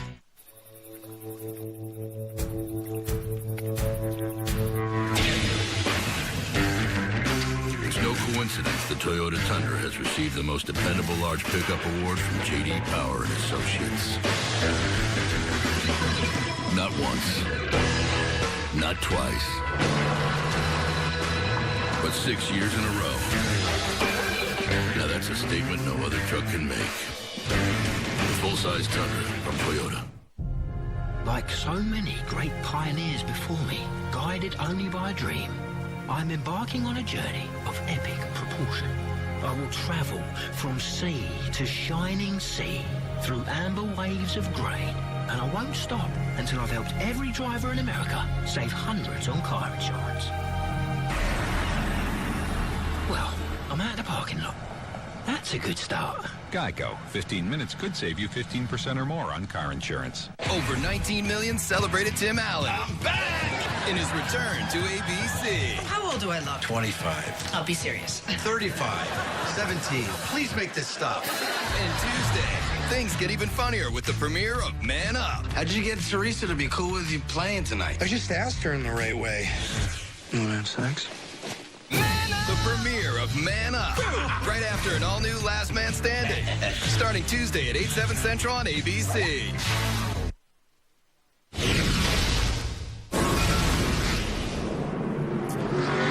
So doubled up for the restart with 38 laps to go. Restart will be with 37 to go, and this time instead of Matt Kenseth being to Kyle Busch's inside, it'll be Carl Edwards, because Kenseth just didn't really get going on that last restart. Now you can see Matt Kenseth spin the rear tires right there, really clogged things up behind him. Yeah, and you see Dave Reagan then starts to look inside Casey Kane, get down to the corner, and it looked like Jeff Gordon had to back off and kind of got back into this. All right, couple of pit stops by championship contending cars before we get the restart. Dave? Now and Jimmy Johnson radioed in, I didn't slide a tire, life is good. However, he got some grass that came off of other cars that did go through the grass on his grill, so they came and put 4 tires on and cleaned off the grill. There's Matt Kenseth in 17. He did not pit, stayed out for his track position, guys. Doc? And Kevin Harvick had the same issue with a little excursion through the grass, had grass on the grill. Water temperature was at 250 and rising, so they had no choice but to come down pit road, clean that front grill, and put 4 tires on it, top it off with fuel. He's okay. Restarts in 10th, guys. How's the water, Mama? 50 and rising.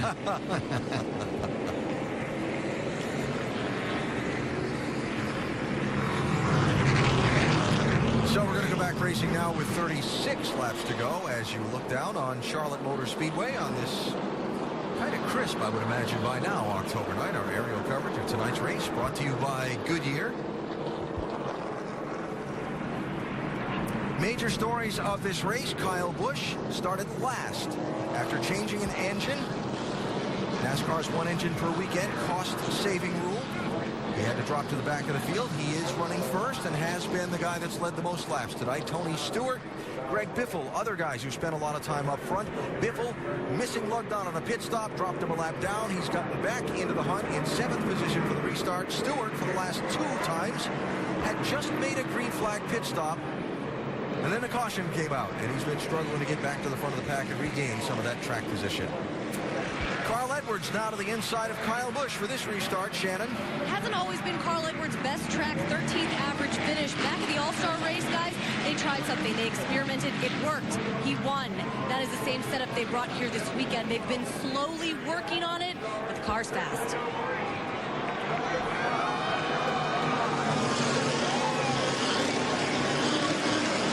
36 to go. And again, the inside lane doesn't go. That's going to be a lot of grip down around the inside part. See, Denny Hamlin looked like he was going to take that second spot. Carl Edwards fight back, though. Edwards does hang on a second. Hamlin pestering him for that spot. Matt Kenseth, 17, looking for some running room. Pretty impressive Joe Gibbs Racing. They've been struggling on these mile-and-a-half racetracks. Kyle Busch, Denny Hamlin, first and third right now. Oh, Greg Biffle scraping the wall.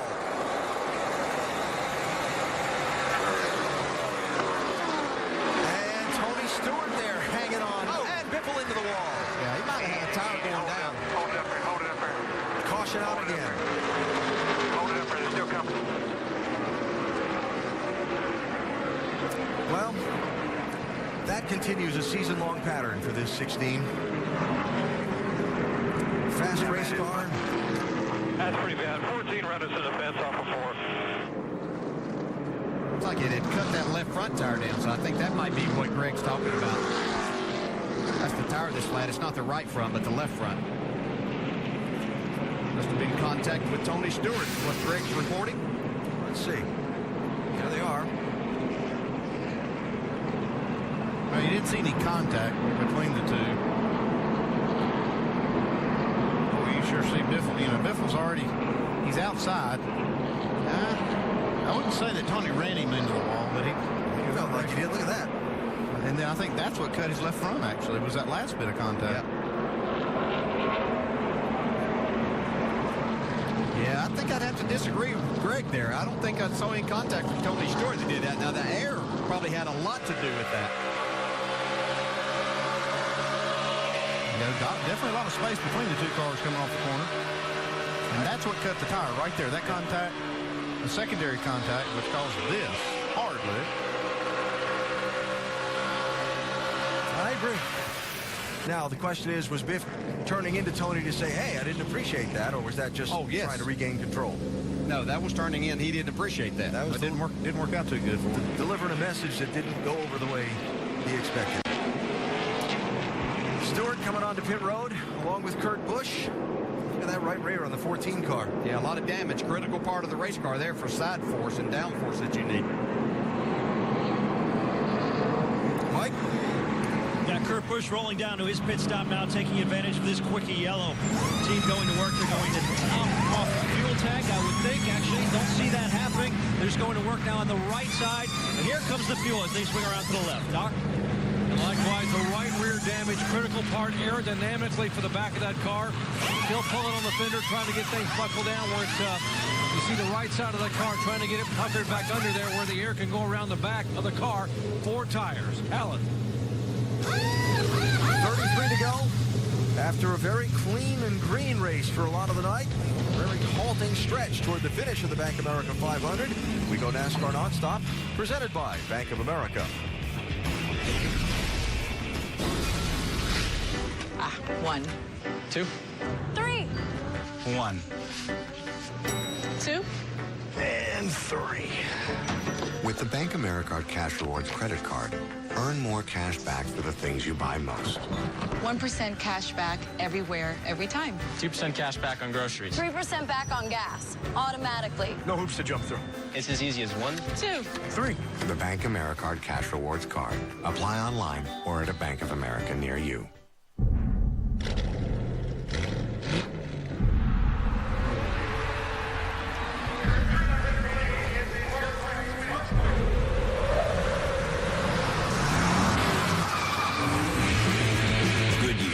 Driven by those who use the world as their proving ground.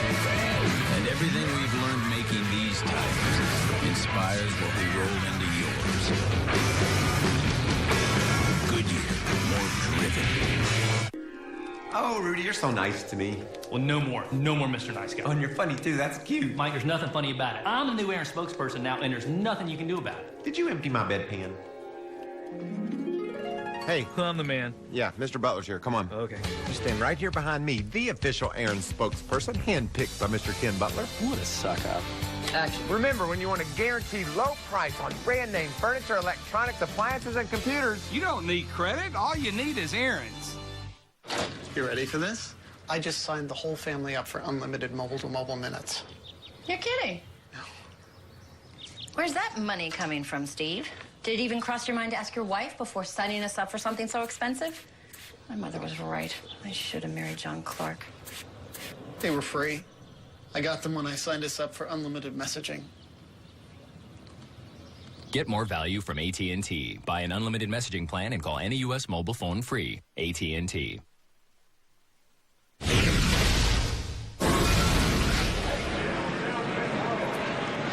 Three cautions in quick succession, setting up restarts where the inside lane has had difficulty going. Carl Edwards in the 99 inside of Kyle Busch, 31 to go.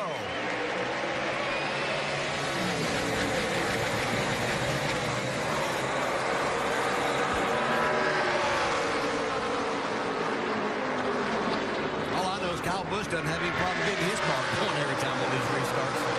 That's a little better restart for Carl on the inside. Here comes Matt taking a look. Kyle Busch leading, Edwards second, Kenseth third, Hamlin fourth. Being pressured there by Marcos Ambrose, trying to get up a little closer to the front in that 9 car. Big power move by Kenseth there to go around Carl Edwards. He knows there's not a lot of laps here. He couldn't let that 18 get very far away. Kenseth, one of the faster cars all night. He was able to pass the 99 on the high side. Can he do it here?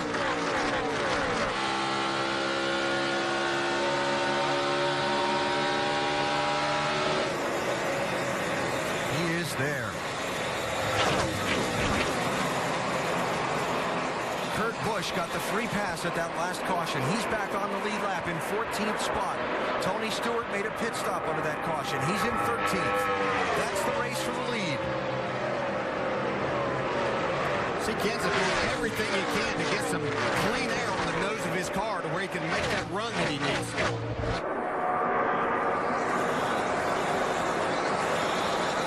This is where they talk about dirty air, Dale, like you were talking about, when that big rear spoiler on the front of that car in front disturbs the air enough that it doesn't put enough pressure on the hood and the front tires on that car that's trailing. Yeah, to go across that rear spoiler that you would see on the 18 car there, and literally up over to really the roof is about where it lands, maybe the windshield, so you're not getting that front downforce to get the car turned so you can get back in the gas and try to make a pass.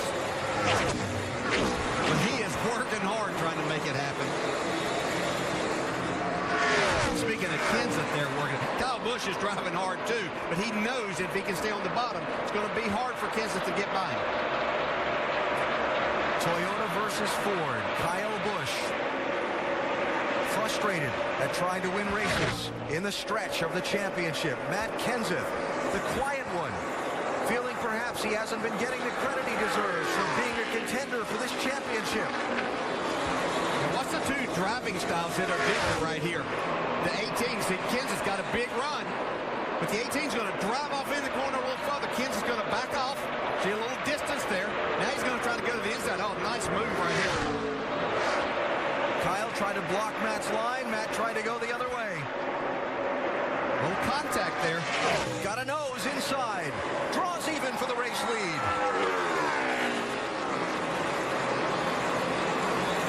Well, you can see Kyle Busch get down there on the 17th quarter round. Got him a little loose, but didn't upset that car too much. Kenseth to the lead. That was a great move. Man, what a move. Kyle Busch has led this race for about the last third of its distance. Now Matt Kenseth out in front. 25 laps to go. Can he get away? Will there be another caution? I think that's Kyle Busch's only hope right now if there is another caution. I don't think that he runs this 17 car down from this point.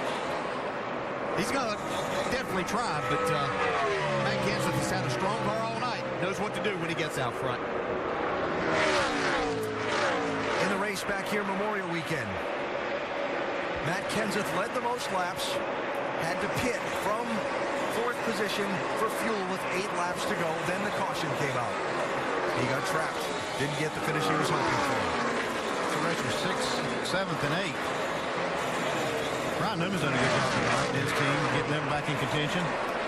How about Kevin Harvick? Looking like he's going to make another finish out of something that all night's really struggled with the handling of this car and get the speed that he needs.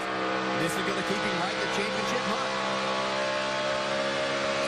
Remember that move through the grass to avoid that wreck. I'll say he's done everything, driving through the grass, whatever it takes. Ryan Newman, 39, Harvick, 29, and Jimmy Johnson, 48. Remember, Johnson was up in the top 2 earlier. Yeah, the turning point in the race for the 48 team was taking 4 tires when a pile of cars took 2, put him back about 15th on the restart, and he's really had a hard time digging his way back up. He got a good break with the caution to get to where he is now. Yeah, so a nice rebound for them. They're looking at 7 or 8 points there that keeps them solidly in the mix for a championship, too. Carl Edwards running 3rd, Harvick 7th, Johnson 8th. Still 21 laps to go, but that's the picture for the moment. At one time during the night tonight, Johnson was leading the championship. See, at this point, Matt Kenseth would move up there just ahead of Jimmy Johnson into the 3rd spot for the chase. It's like Matt's found a way for us to talk about it. Run up front. Lead a bunch of laps. Best way to get attention. Win the race. By the way, also the best way to gain ground on the championship, too. Yeah, for win. Pretty much assured of that happening, aren't you? Get the most points when you win.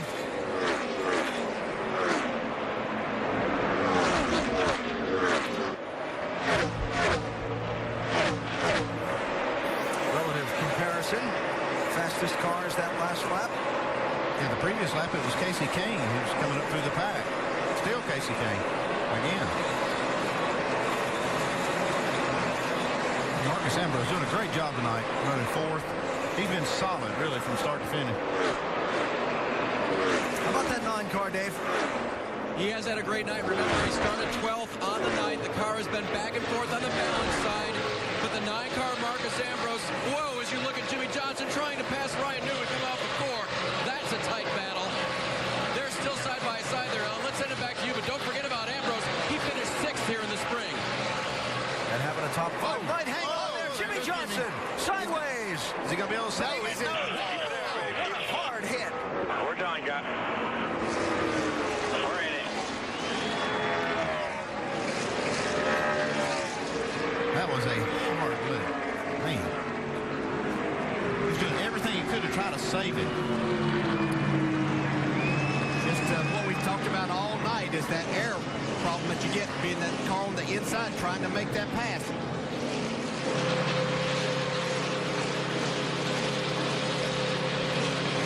The 5-time champ running 7th with 17 laps to go. Looking like he was fighting that car and trying to get all he could. He was going to take the spot away from Newman, but the problem he had was that 4 car, Casey Kane, was so fast coming from behind. Sorry, fellas, that was my fault today.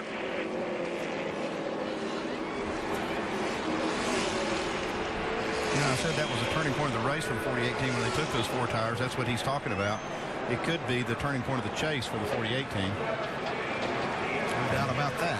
That was a hard hit Jimmie Johnson just took, too. Hard hit.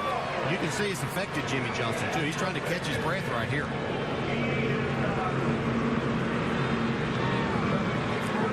The angle that he went in, the speed that he went into that wall, thankful for all the safety equipment in these cars, the safer barrier that he hit.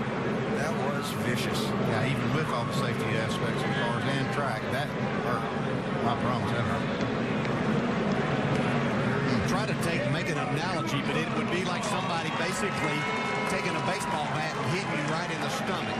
That's as close as I can come.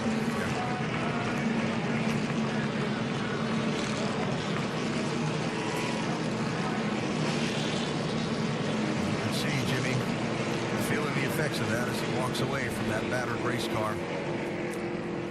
A huge blow physically, and certainly a blow for his championship, as he's going to finish somewhere down around 35th, 34th place in this race tonight. It's probably the hardest Jimmie Johnson's ever hit in his career.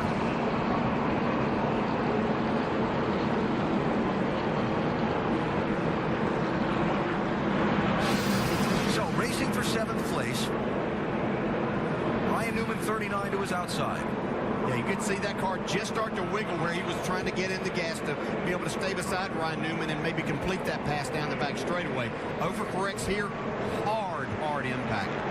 See the rear wheels come off the ground. Look at the air that car got with those back wheels, how hard it went into the wall. Watch the back tires here. Well, look at the wall, too. Can't imagine what that would have been like without that safety barrier. Now, this is where we really have to thank NASCAR for all the hard work and efforts. The manufacturers, everyone involved that makes these race cars and these racetracks so much safer for the drivers.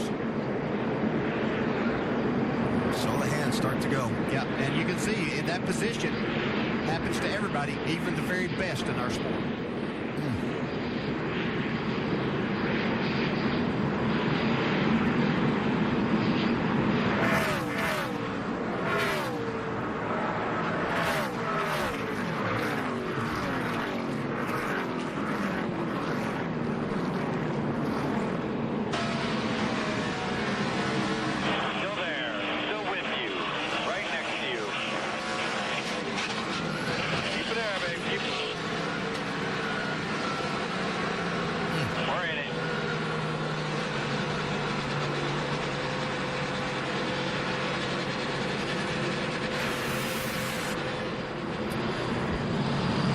Terrible hit for Jimmie Johnson. Tim Brewer in our Craftsman Tech Garage can show us more about these safety innovations that we've been discussing that certainly helped Jimmie Johnson there. Tim? I guarantee you, AB, there's nothing that saved that man any more than the energy-absorbing barrier. Because if it would have been concrete when he'd hit there, that would have been a very bad incident. But what happens, this barrier right here, it absorbs the basic blunt of the trauma itself. But this area here, that's what really comes in. AB, because what this material does, it actually compresses. It takes away the energy.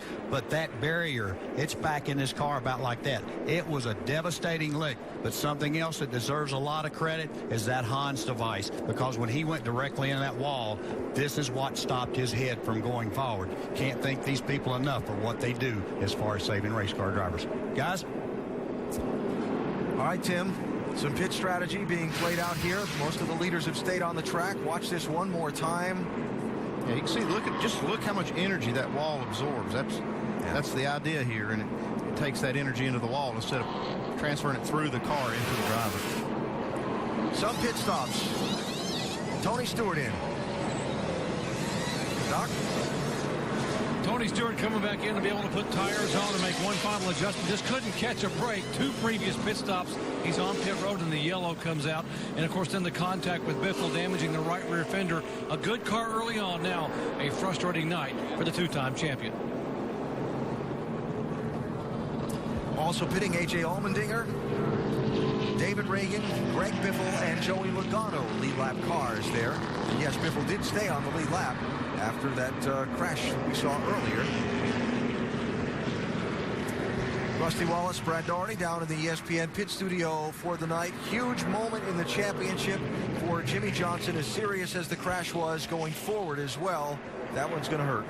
Alan, that one will definitely hurt. There is no doubt about that, although that 48 car, that is a tough gang to put down. It really is. I see him so far behind a couple weeks ago, only to make up so many points. So I'm not going to tell you they're out. With 3 races to go, or 3 big races to go at Martinsville and Phoenix and Homestead, those are the ones I'm looking at. And the wild card in Talladega, Alabama. Yeah. Brad, that's going to be a lot of races he can make up points. Anybody else, I'd say you can't do it. But this gang seems like they can keep coming back. I'm going to tell you right now, that 48 crew is in a lot of trouble, Rusty. It's going to be really tough for them to overcome some of these cars like a Matt Kenseth, like Carl Edwards, like Kevin Harvick, who are running well. And we saw that car lose that air like we talked about. AB, what you got for us, buddy? Watching Jimmie Johnson walk from the medical center, Brad, and up to Dr. Jerry Punch. First of all, Jimmy, a very, very hard lick. How are you? I'm okay. That one stung for sure. Just thankful to have safe race cars, safe walls, softer walls, and everything did its job. It was a pretty big impact. So it's unfortunate that we're wrecked. We got into turn 1. And I think at 39 just was real tight to my inside or to my outside, and it pulled me around on corner entry. And from there on, I was just kind of hanging on. As you talk about the impact here tonight, how about the impact overall in the title now? You know, people early on counted you out. You bounced back with a big win at Dover. Now 5 races to go. What's your mindset? We just got to go racing. That's all there is to it. I mean, there's 5 races left, and a lot can happen in those 5 races. But definitely not the night we wanted. I mean, this is not going to help us win a 6th championship. But I promise you, this team and myself, we won't quit. We'll go for every point we can from here on out, and hopefully we're still champions at the end of the year. Glad you're okay. Thanks. Jimmie Johnson. Alan? All right, Doc, getting ready to go racing with 12 laps to go. Carl Edwards will be 1 spot farther back on this restart than he was before. He faked coming to pit road, or didn't quite come to pit road, and lost a spot in line in getting back up to speed right there. I'm not sure it didn't help him. Put him on the outside lane? Yeah, puts him on the outside. I'm not sure that's not a better spot. I don't think so. But I don't think it was planned, but I'm saying I think he's better off. Matt Kenseth with lane choice this time. Kyle Busch in that inside lane.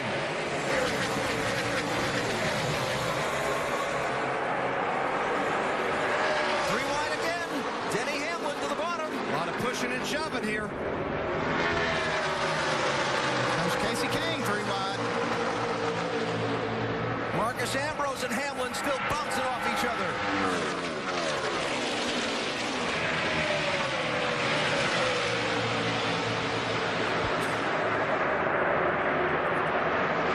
Kenseth, Busch, Edwards, Harvick, Kane, and this knot. Kurt Busch, remember, got the free pass a couple of yellows ago. Right now running in the top 10. I'm not sure they're finished wrecking yet. Here comes Edwards for second on Kyle Busch. Seen this be a difficult pass to make. Edwards, can he hang on to his car here? There's Kevin Harvick, who's worked his way up to the 4th spot now. Some more sparks flying off turn 4 back in the pack. There's Brian Vickers, who scuffed the wall in the 83. Everybody's okay. Harvick. Yeah, switch right there. Casey King to the inside.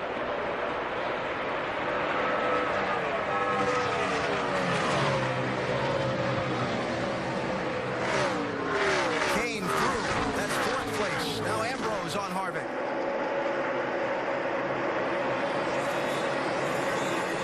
And that. Kurt Busch is the lead lap car in there, along with David Reagan in the 6th. Some other lap cars mixed up in that.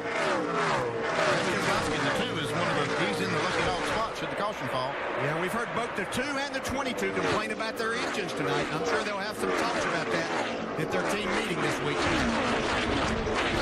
Kurt Busch Busch slipping back. Looks like he's really got his hands full in that 22. David Reagan going to go by him. That's the position. Man, that was a power slide of Kurt Busch. Scared Paul Menard right there. Good demonstration of having his hands full. Yes. That looked like it scared Kurt Busch, though. He didn't back off.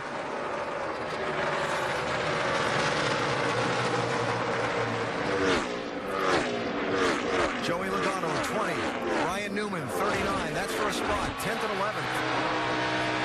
Logano got the free pass just a little bit ago. Same situation Jimmy Johnson was just in on the inside of that 39. Contact there. Teammates. Paul Menard, 27. Jeff Burton, 31. Yeah, they're no teammates right now. Go get what you can.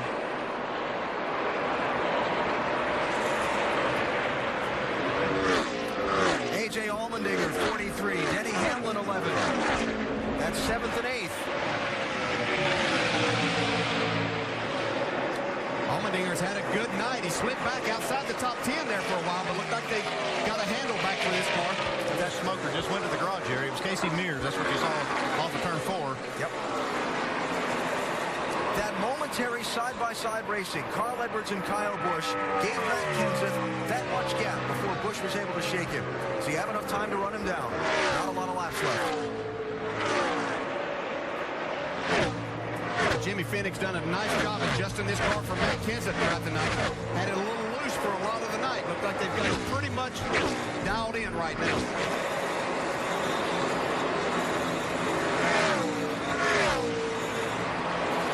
Kenseth slightly faster lap time than Kyle Busch last time. Tony Stewart trying to make up a point if he can get a spot on Denny Hamlin. Well, it's been a nice rebound for Tony. He was well outside the top 10 after a lot of pit stops in the last 30 laps. Been kind of their theme the last 2 weeks, but he's making a nice effort. Get some more points here. As they run, still going to lose a little ground to both Carl Edwards and Kevin Harvick, but a little being operative word there. Yeah, keep them within striking distance. A lot of racing to go for 5 more. And a big wild card coming next Sunday, Talladega. Anything can happen, and does. 3 laps to go. One thing Matt Kenseth does not want to see right now is a caution. He knows that he's got plenty of stuff for lead to hold Kyle Busch off. Matt Kenseth started the championship 4th in the standings.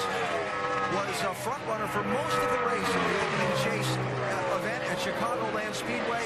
Had to back off to save fuel, then ran out of fuel in the closing laps, wound up finishing in 21st. Followed that up with finishes of 6th at New Hampshire, 5th at Dover, 4th at Kansas. Started the night tonight, 5th in the standings, within 12 positions on the racetrack, 12 points of the leader. In position to nearly half that tonight if he can hold the lead for another lap and a half.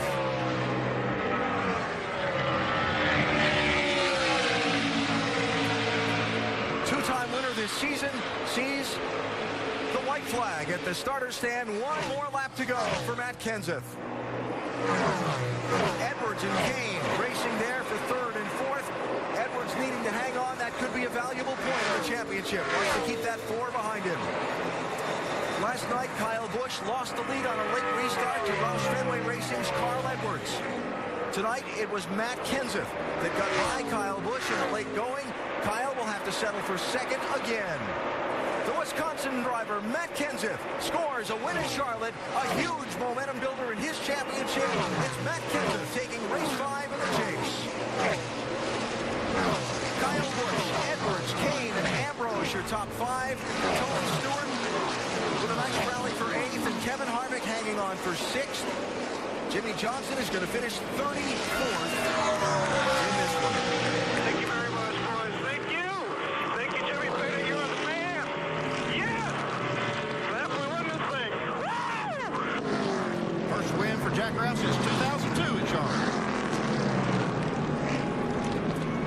For Matt Kenseth, 3rd win of the season, 2nd win at this racetrack. His first was his first career win. It came back in 2000. He's quiet. He doesn't say a lot. Got a terrific sense of humor. And I think most of his peers in the garage area would agree. He's one heck of a race driver. He has a tremendous amount of talent. Has shown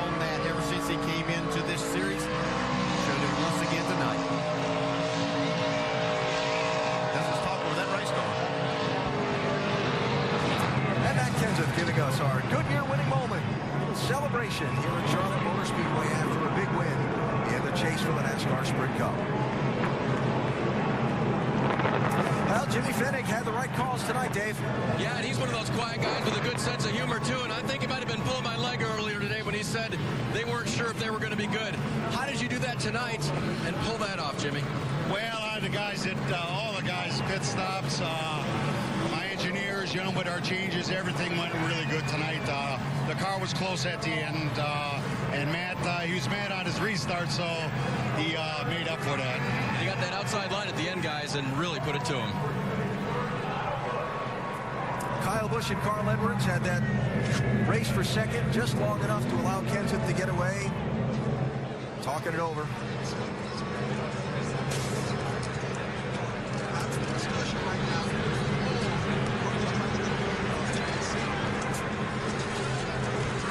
Although there seemed to be one party doing a lot of the talking there. Yeah, one was listening a lot. Carl Edwards, third place tonight. Shannon? Well, down here with Carl Edwards, we have to ask you, what was that conversation with Kyle like? We were just talking about the way we were racing there. Overall, it was a really good day for our Aflac Fusion. I mean, just really good. I was hoping we'd come here and have a strong run. We led a couple laps. I gotta thank everybody that's behind us. This is our, we're trying to have a championship effort here. We dodged some bullets tonight. Gotta thank Aflac, Ford, Kellogg, Scott, Subway, Sprint, all the fans, Wiley X. Are we still in the points lead? 5 points. All right, so we stretched out. That's 5 times the lead we had coming in, so that's good. Absolutely, but great points night for you guys. Did you feel like maybe he was racing you a little hard? We're fine. We talked about it. I'm fine with it, and we'll just move on. I think it's important, when you don't really know what's going on, you're a little frustrated. It's important to me to just go talk, understand the other guy's position, and hey, this is NASCAR. We're racing as hard as we can, and we didn't wreck each other. That's the big thing. Thanks, Carl. Great points night for the 99. Mike?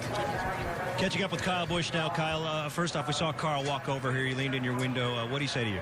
He just said he didn't like the way I raced him off turn 2 that one time when he got under me, but it made me loose, and it was steering me down the track instead of my butt going up the track, and I was just trying to hold on and not do anything, and then, I side drafted him to stay alongside of him down the backstretch, and that was it, just trying to keep my position, but that's 17, man. He found something that none of us could find tonight, and made something out of nothing. So he just outdrove me. But great run by the M&M's Camry. Guys did a great job. Gave me a great car. Best run we've had here in a while. But still coming up short. Big picture. Gain a couple points in the standings. Gain quite a few positions in the standings. How do you look at things now that we've reached the halfway point of this chase? You got to keep finishing like this. That's all it takes. It's not that hard. We finally finished where we ran, except we didn't. We still lost a position, which is 4 points essentially, because you get 3 for bonus points of winning a race. So, it's just, it's frustrating, but we'll take it. And if we can finish second here on out, we might win this deal. But these other guys, 99-29, finished too good tonight too. You can understand the frustration, Alan. He led a race high 111 laps, still came home second. But he has it pegged exactly right. Just keep finishing up front. Keep contending to win races. And you will contend for this championship. Let's head to Napa Victory Circle. Matt Kenseth has driven his Ford in after a big win tonight in Charlotte.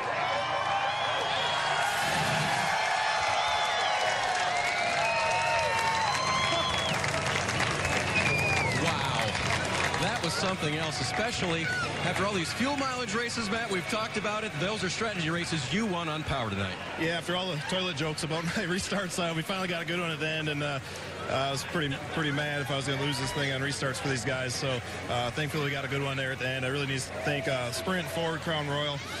Crown Royal, it's not too late to come back. We don't have any sponsors yet for next year, and this should be a good audition. So, and Fluid Master, of course, for being on this weekend. It's a great night for us. This has been an interesting Charlotte few weeks here. Your wife, Katie, wasn't able to race in a celebrity all-star race here, and then you go to Victory Lane. Yeah, it's been an interesting few weeks, but can't be prouder of Jimmy Fennig and Mike and Nick and Chip, Robbie, that whole gang. These guys have been doing a great job. We've had really fast cars all 5 races of the chase. Who knows what's going to happen here the next 2 weeks, but we've been strong, and it's nice to get the W. You're up 2 spots to third. How does that feel? Well, that's good. I mean, it only matters where you are at last lap at Homestead, but it's been a great 5 races. It always feels great to win. Winning is what racing's all about, and it always feels great no matter where you are in the points. After tonight, it looks like Matt might be up near the front at Homestead. Shannon? 6th place finish for your second in points, Kevin Harvick. We know how much you love this place. A little bit of a sigh of relief that you got through with the top 10. We made it through the first 5, and that was our, we've had a lot of goals that we've achieved this year, and that was one of the goals that we wanted to achieve, was to get through these first 5 races with, having a deficit that was not too great. So 5 points. If you'd have told me we'd come out of Charlotte with a 5-point deficit going into the next 5 races, I'd be really happy. But everybody did a great job on our Jimmy John Chevy. It wasn't great, but it was better at the end of the race than it was in the first half. Thanks, Kevin. Guys? Shannon, thanks.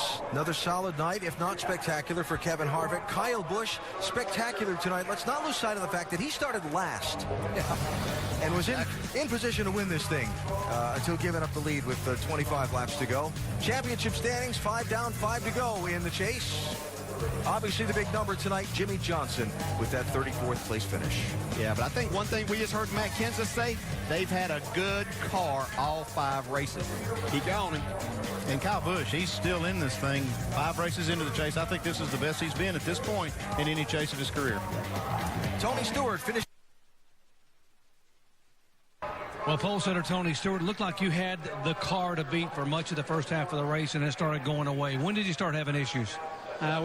We made it to about halfway and then just got tight. It's just, the clean air was really, really valuable to us. I mean, we'd still get tight in a run, but we could get out enough early that we could hold them off. But, just when we got back in traffic a little bit, we never could get it cutting and turning in the center of the corner, and just kept getting tighter and tighter. And once you get some heat in the right front and kill it. Well, in spite of all that and all the efforts, he still comes home with a top 10 finish. Marcos Ambrose brought his car home 5th this evening in Charlotte, and 3rd consecutive top 10 for this team. The first time in your career you've been able to do that. What's gotten into you guys? It was time to harden up. We had a really good Watkins Glen period there. We got a couple of race wins in a couple of weeks, and we hit a hole, and we've just dug ourselves out of that, and we got our mojo back. But I just got to thank Stanley and DeWalt and Ford for giving me the opportunities at RPM. Just really thankful for it. We got Bostich on board for the first time. I'm sure we had a good TV night for them. So thrilled to be given these opportunities, and just great to be able to bring it home in a good result. You're racing around those chase guys, and you got to do the right thing. And I bumped Carl Edwards there on pit lane. I feel really bad about it because it could have ruined his night, but thankfully it didn't hurt his car. And you're around the 17, and you're around the 11, and you're around the 99. You don't want to change the outcome of the championship for these guys, but you want to race for your own team and try and win. So it was a really delicate night out there, but we had a great race car. Just how good was the race car, Alan? Well, look at this guy's face after 500 miles. He's not even sweating. Marcos Ambrose, terrific top 5 finish tonight for the Australian. And 5 down and 5 to go in this championship. Talladega next Sunday, and Martinsville the Sunday after. Going to be interesting races. The biggest and smallest tracks on the NASCAR Sprint Cup circuit. And if you want to join us at the racetrack, that's how you find out about tickets. Back down to Doc. I heard Brad Keselowski just tell some guys here he took a 25th place car and finished 16th with it. Do you feel fortunate or frustrated? Frustratingly fortunate, so a little bit of both. We were just a little bit off today with the Miller Lite Dodge, and did the best we could to recover from it. And the yellows really hurt us when it came out. We had just pitted, and we lost our lap that way, and just kept fighting, and eventually at the end made up a few spots, which was good, but just wasn't meant to be today, so we'll have to go back and keep working on it. Brad K will drop a couple positions in the standings. Alan? A notable mention as well, Casey Kane, 4th place tonight. A.J. Allmendinger, 7th place tonight, along with Ambrose up there racing around those championship drivers. ESPN's Monday Night Football, Brandon Marshall and the Miami Dolphins looking for their first win against AFC East rival, the New York Jets, while Mark Sanchez and company look to remain undefeated at home and get back in playoff form. Dolphins-Jets on ESPN's Monday Night Football, 8:30 Eastern, also available live on Watch ESPN. Coverage starting at 7 Eastern with Monday Night Countdown, served by Applebee's. Well, nice crowd tonight turned out in Charlotte to see race 5 in the chase for the NASCAR Sprint Cup. A race that ran green for a lot of it, a race that saw some pit strategy, turn the running order inside out at times, and a race that saw some late restarts and a big late crash really turn the final results out and send one driver, the 5-time consecutive champ, to a difficult night, a difficult finish, and a big loss in the championship standings. And so it's on to Talladega a week from tomorrow. Yeah, gosh, we just thought this was exciting. Here, rest up a little bit and get ready for that one because it's going to be a lot of fun. And the championship, as we see it right now, could change dramatically by the time we finish 500 miles there next Sunday. It could change in the tri-oval at Talladega, coming to the checker flag. So that's Talladega next Sunday, 1 Eastern on ESPN, starting with NASCAR Countdown, presented by Napa. And Sports Center on ESPN has more post-race coverage coming up tonight from here in Charlotte. Up next on ABC, your late local news, except on the West Coast. So the only night race in the chase had a spectacular finish. Some late restarts where Matt Kenseth at one point had to pass Carl Edwards for second and then get by Kyle Busch on 2 late restarts. And the Wisconsin native has gone to victory lane tonight, making a huge statement in his bid for another NASCAR Sprint Cup Series championship. Matt Kenseth, your winner from Charlotte. Thanks for watching ESPN on ABC. It's off to Talladega 1 week from Sunday.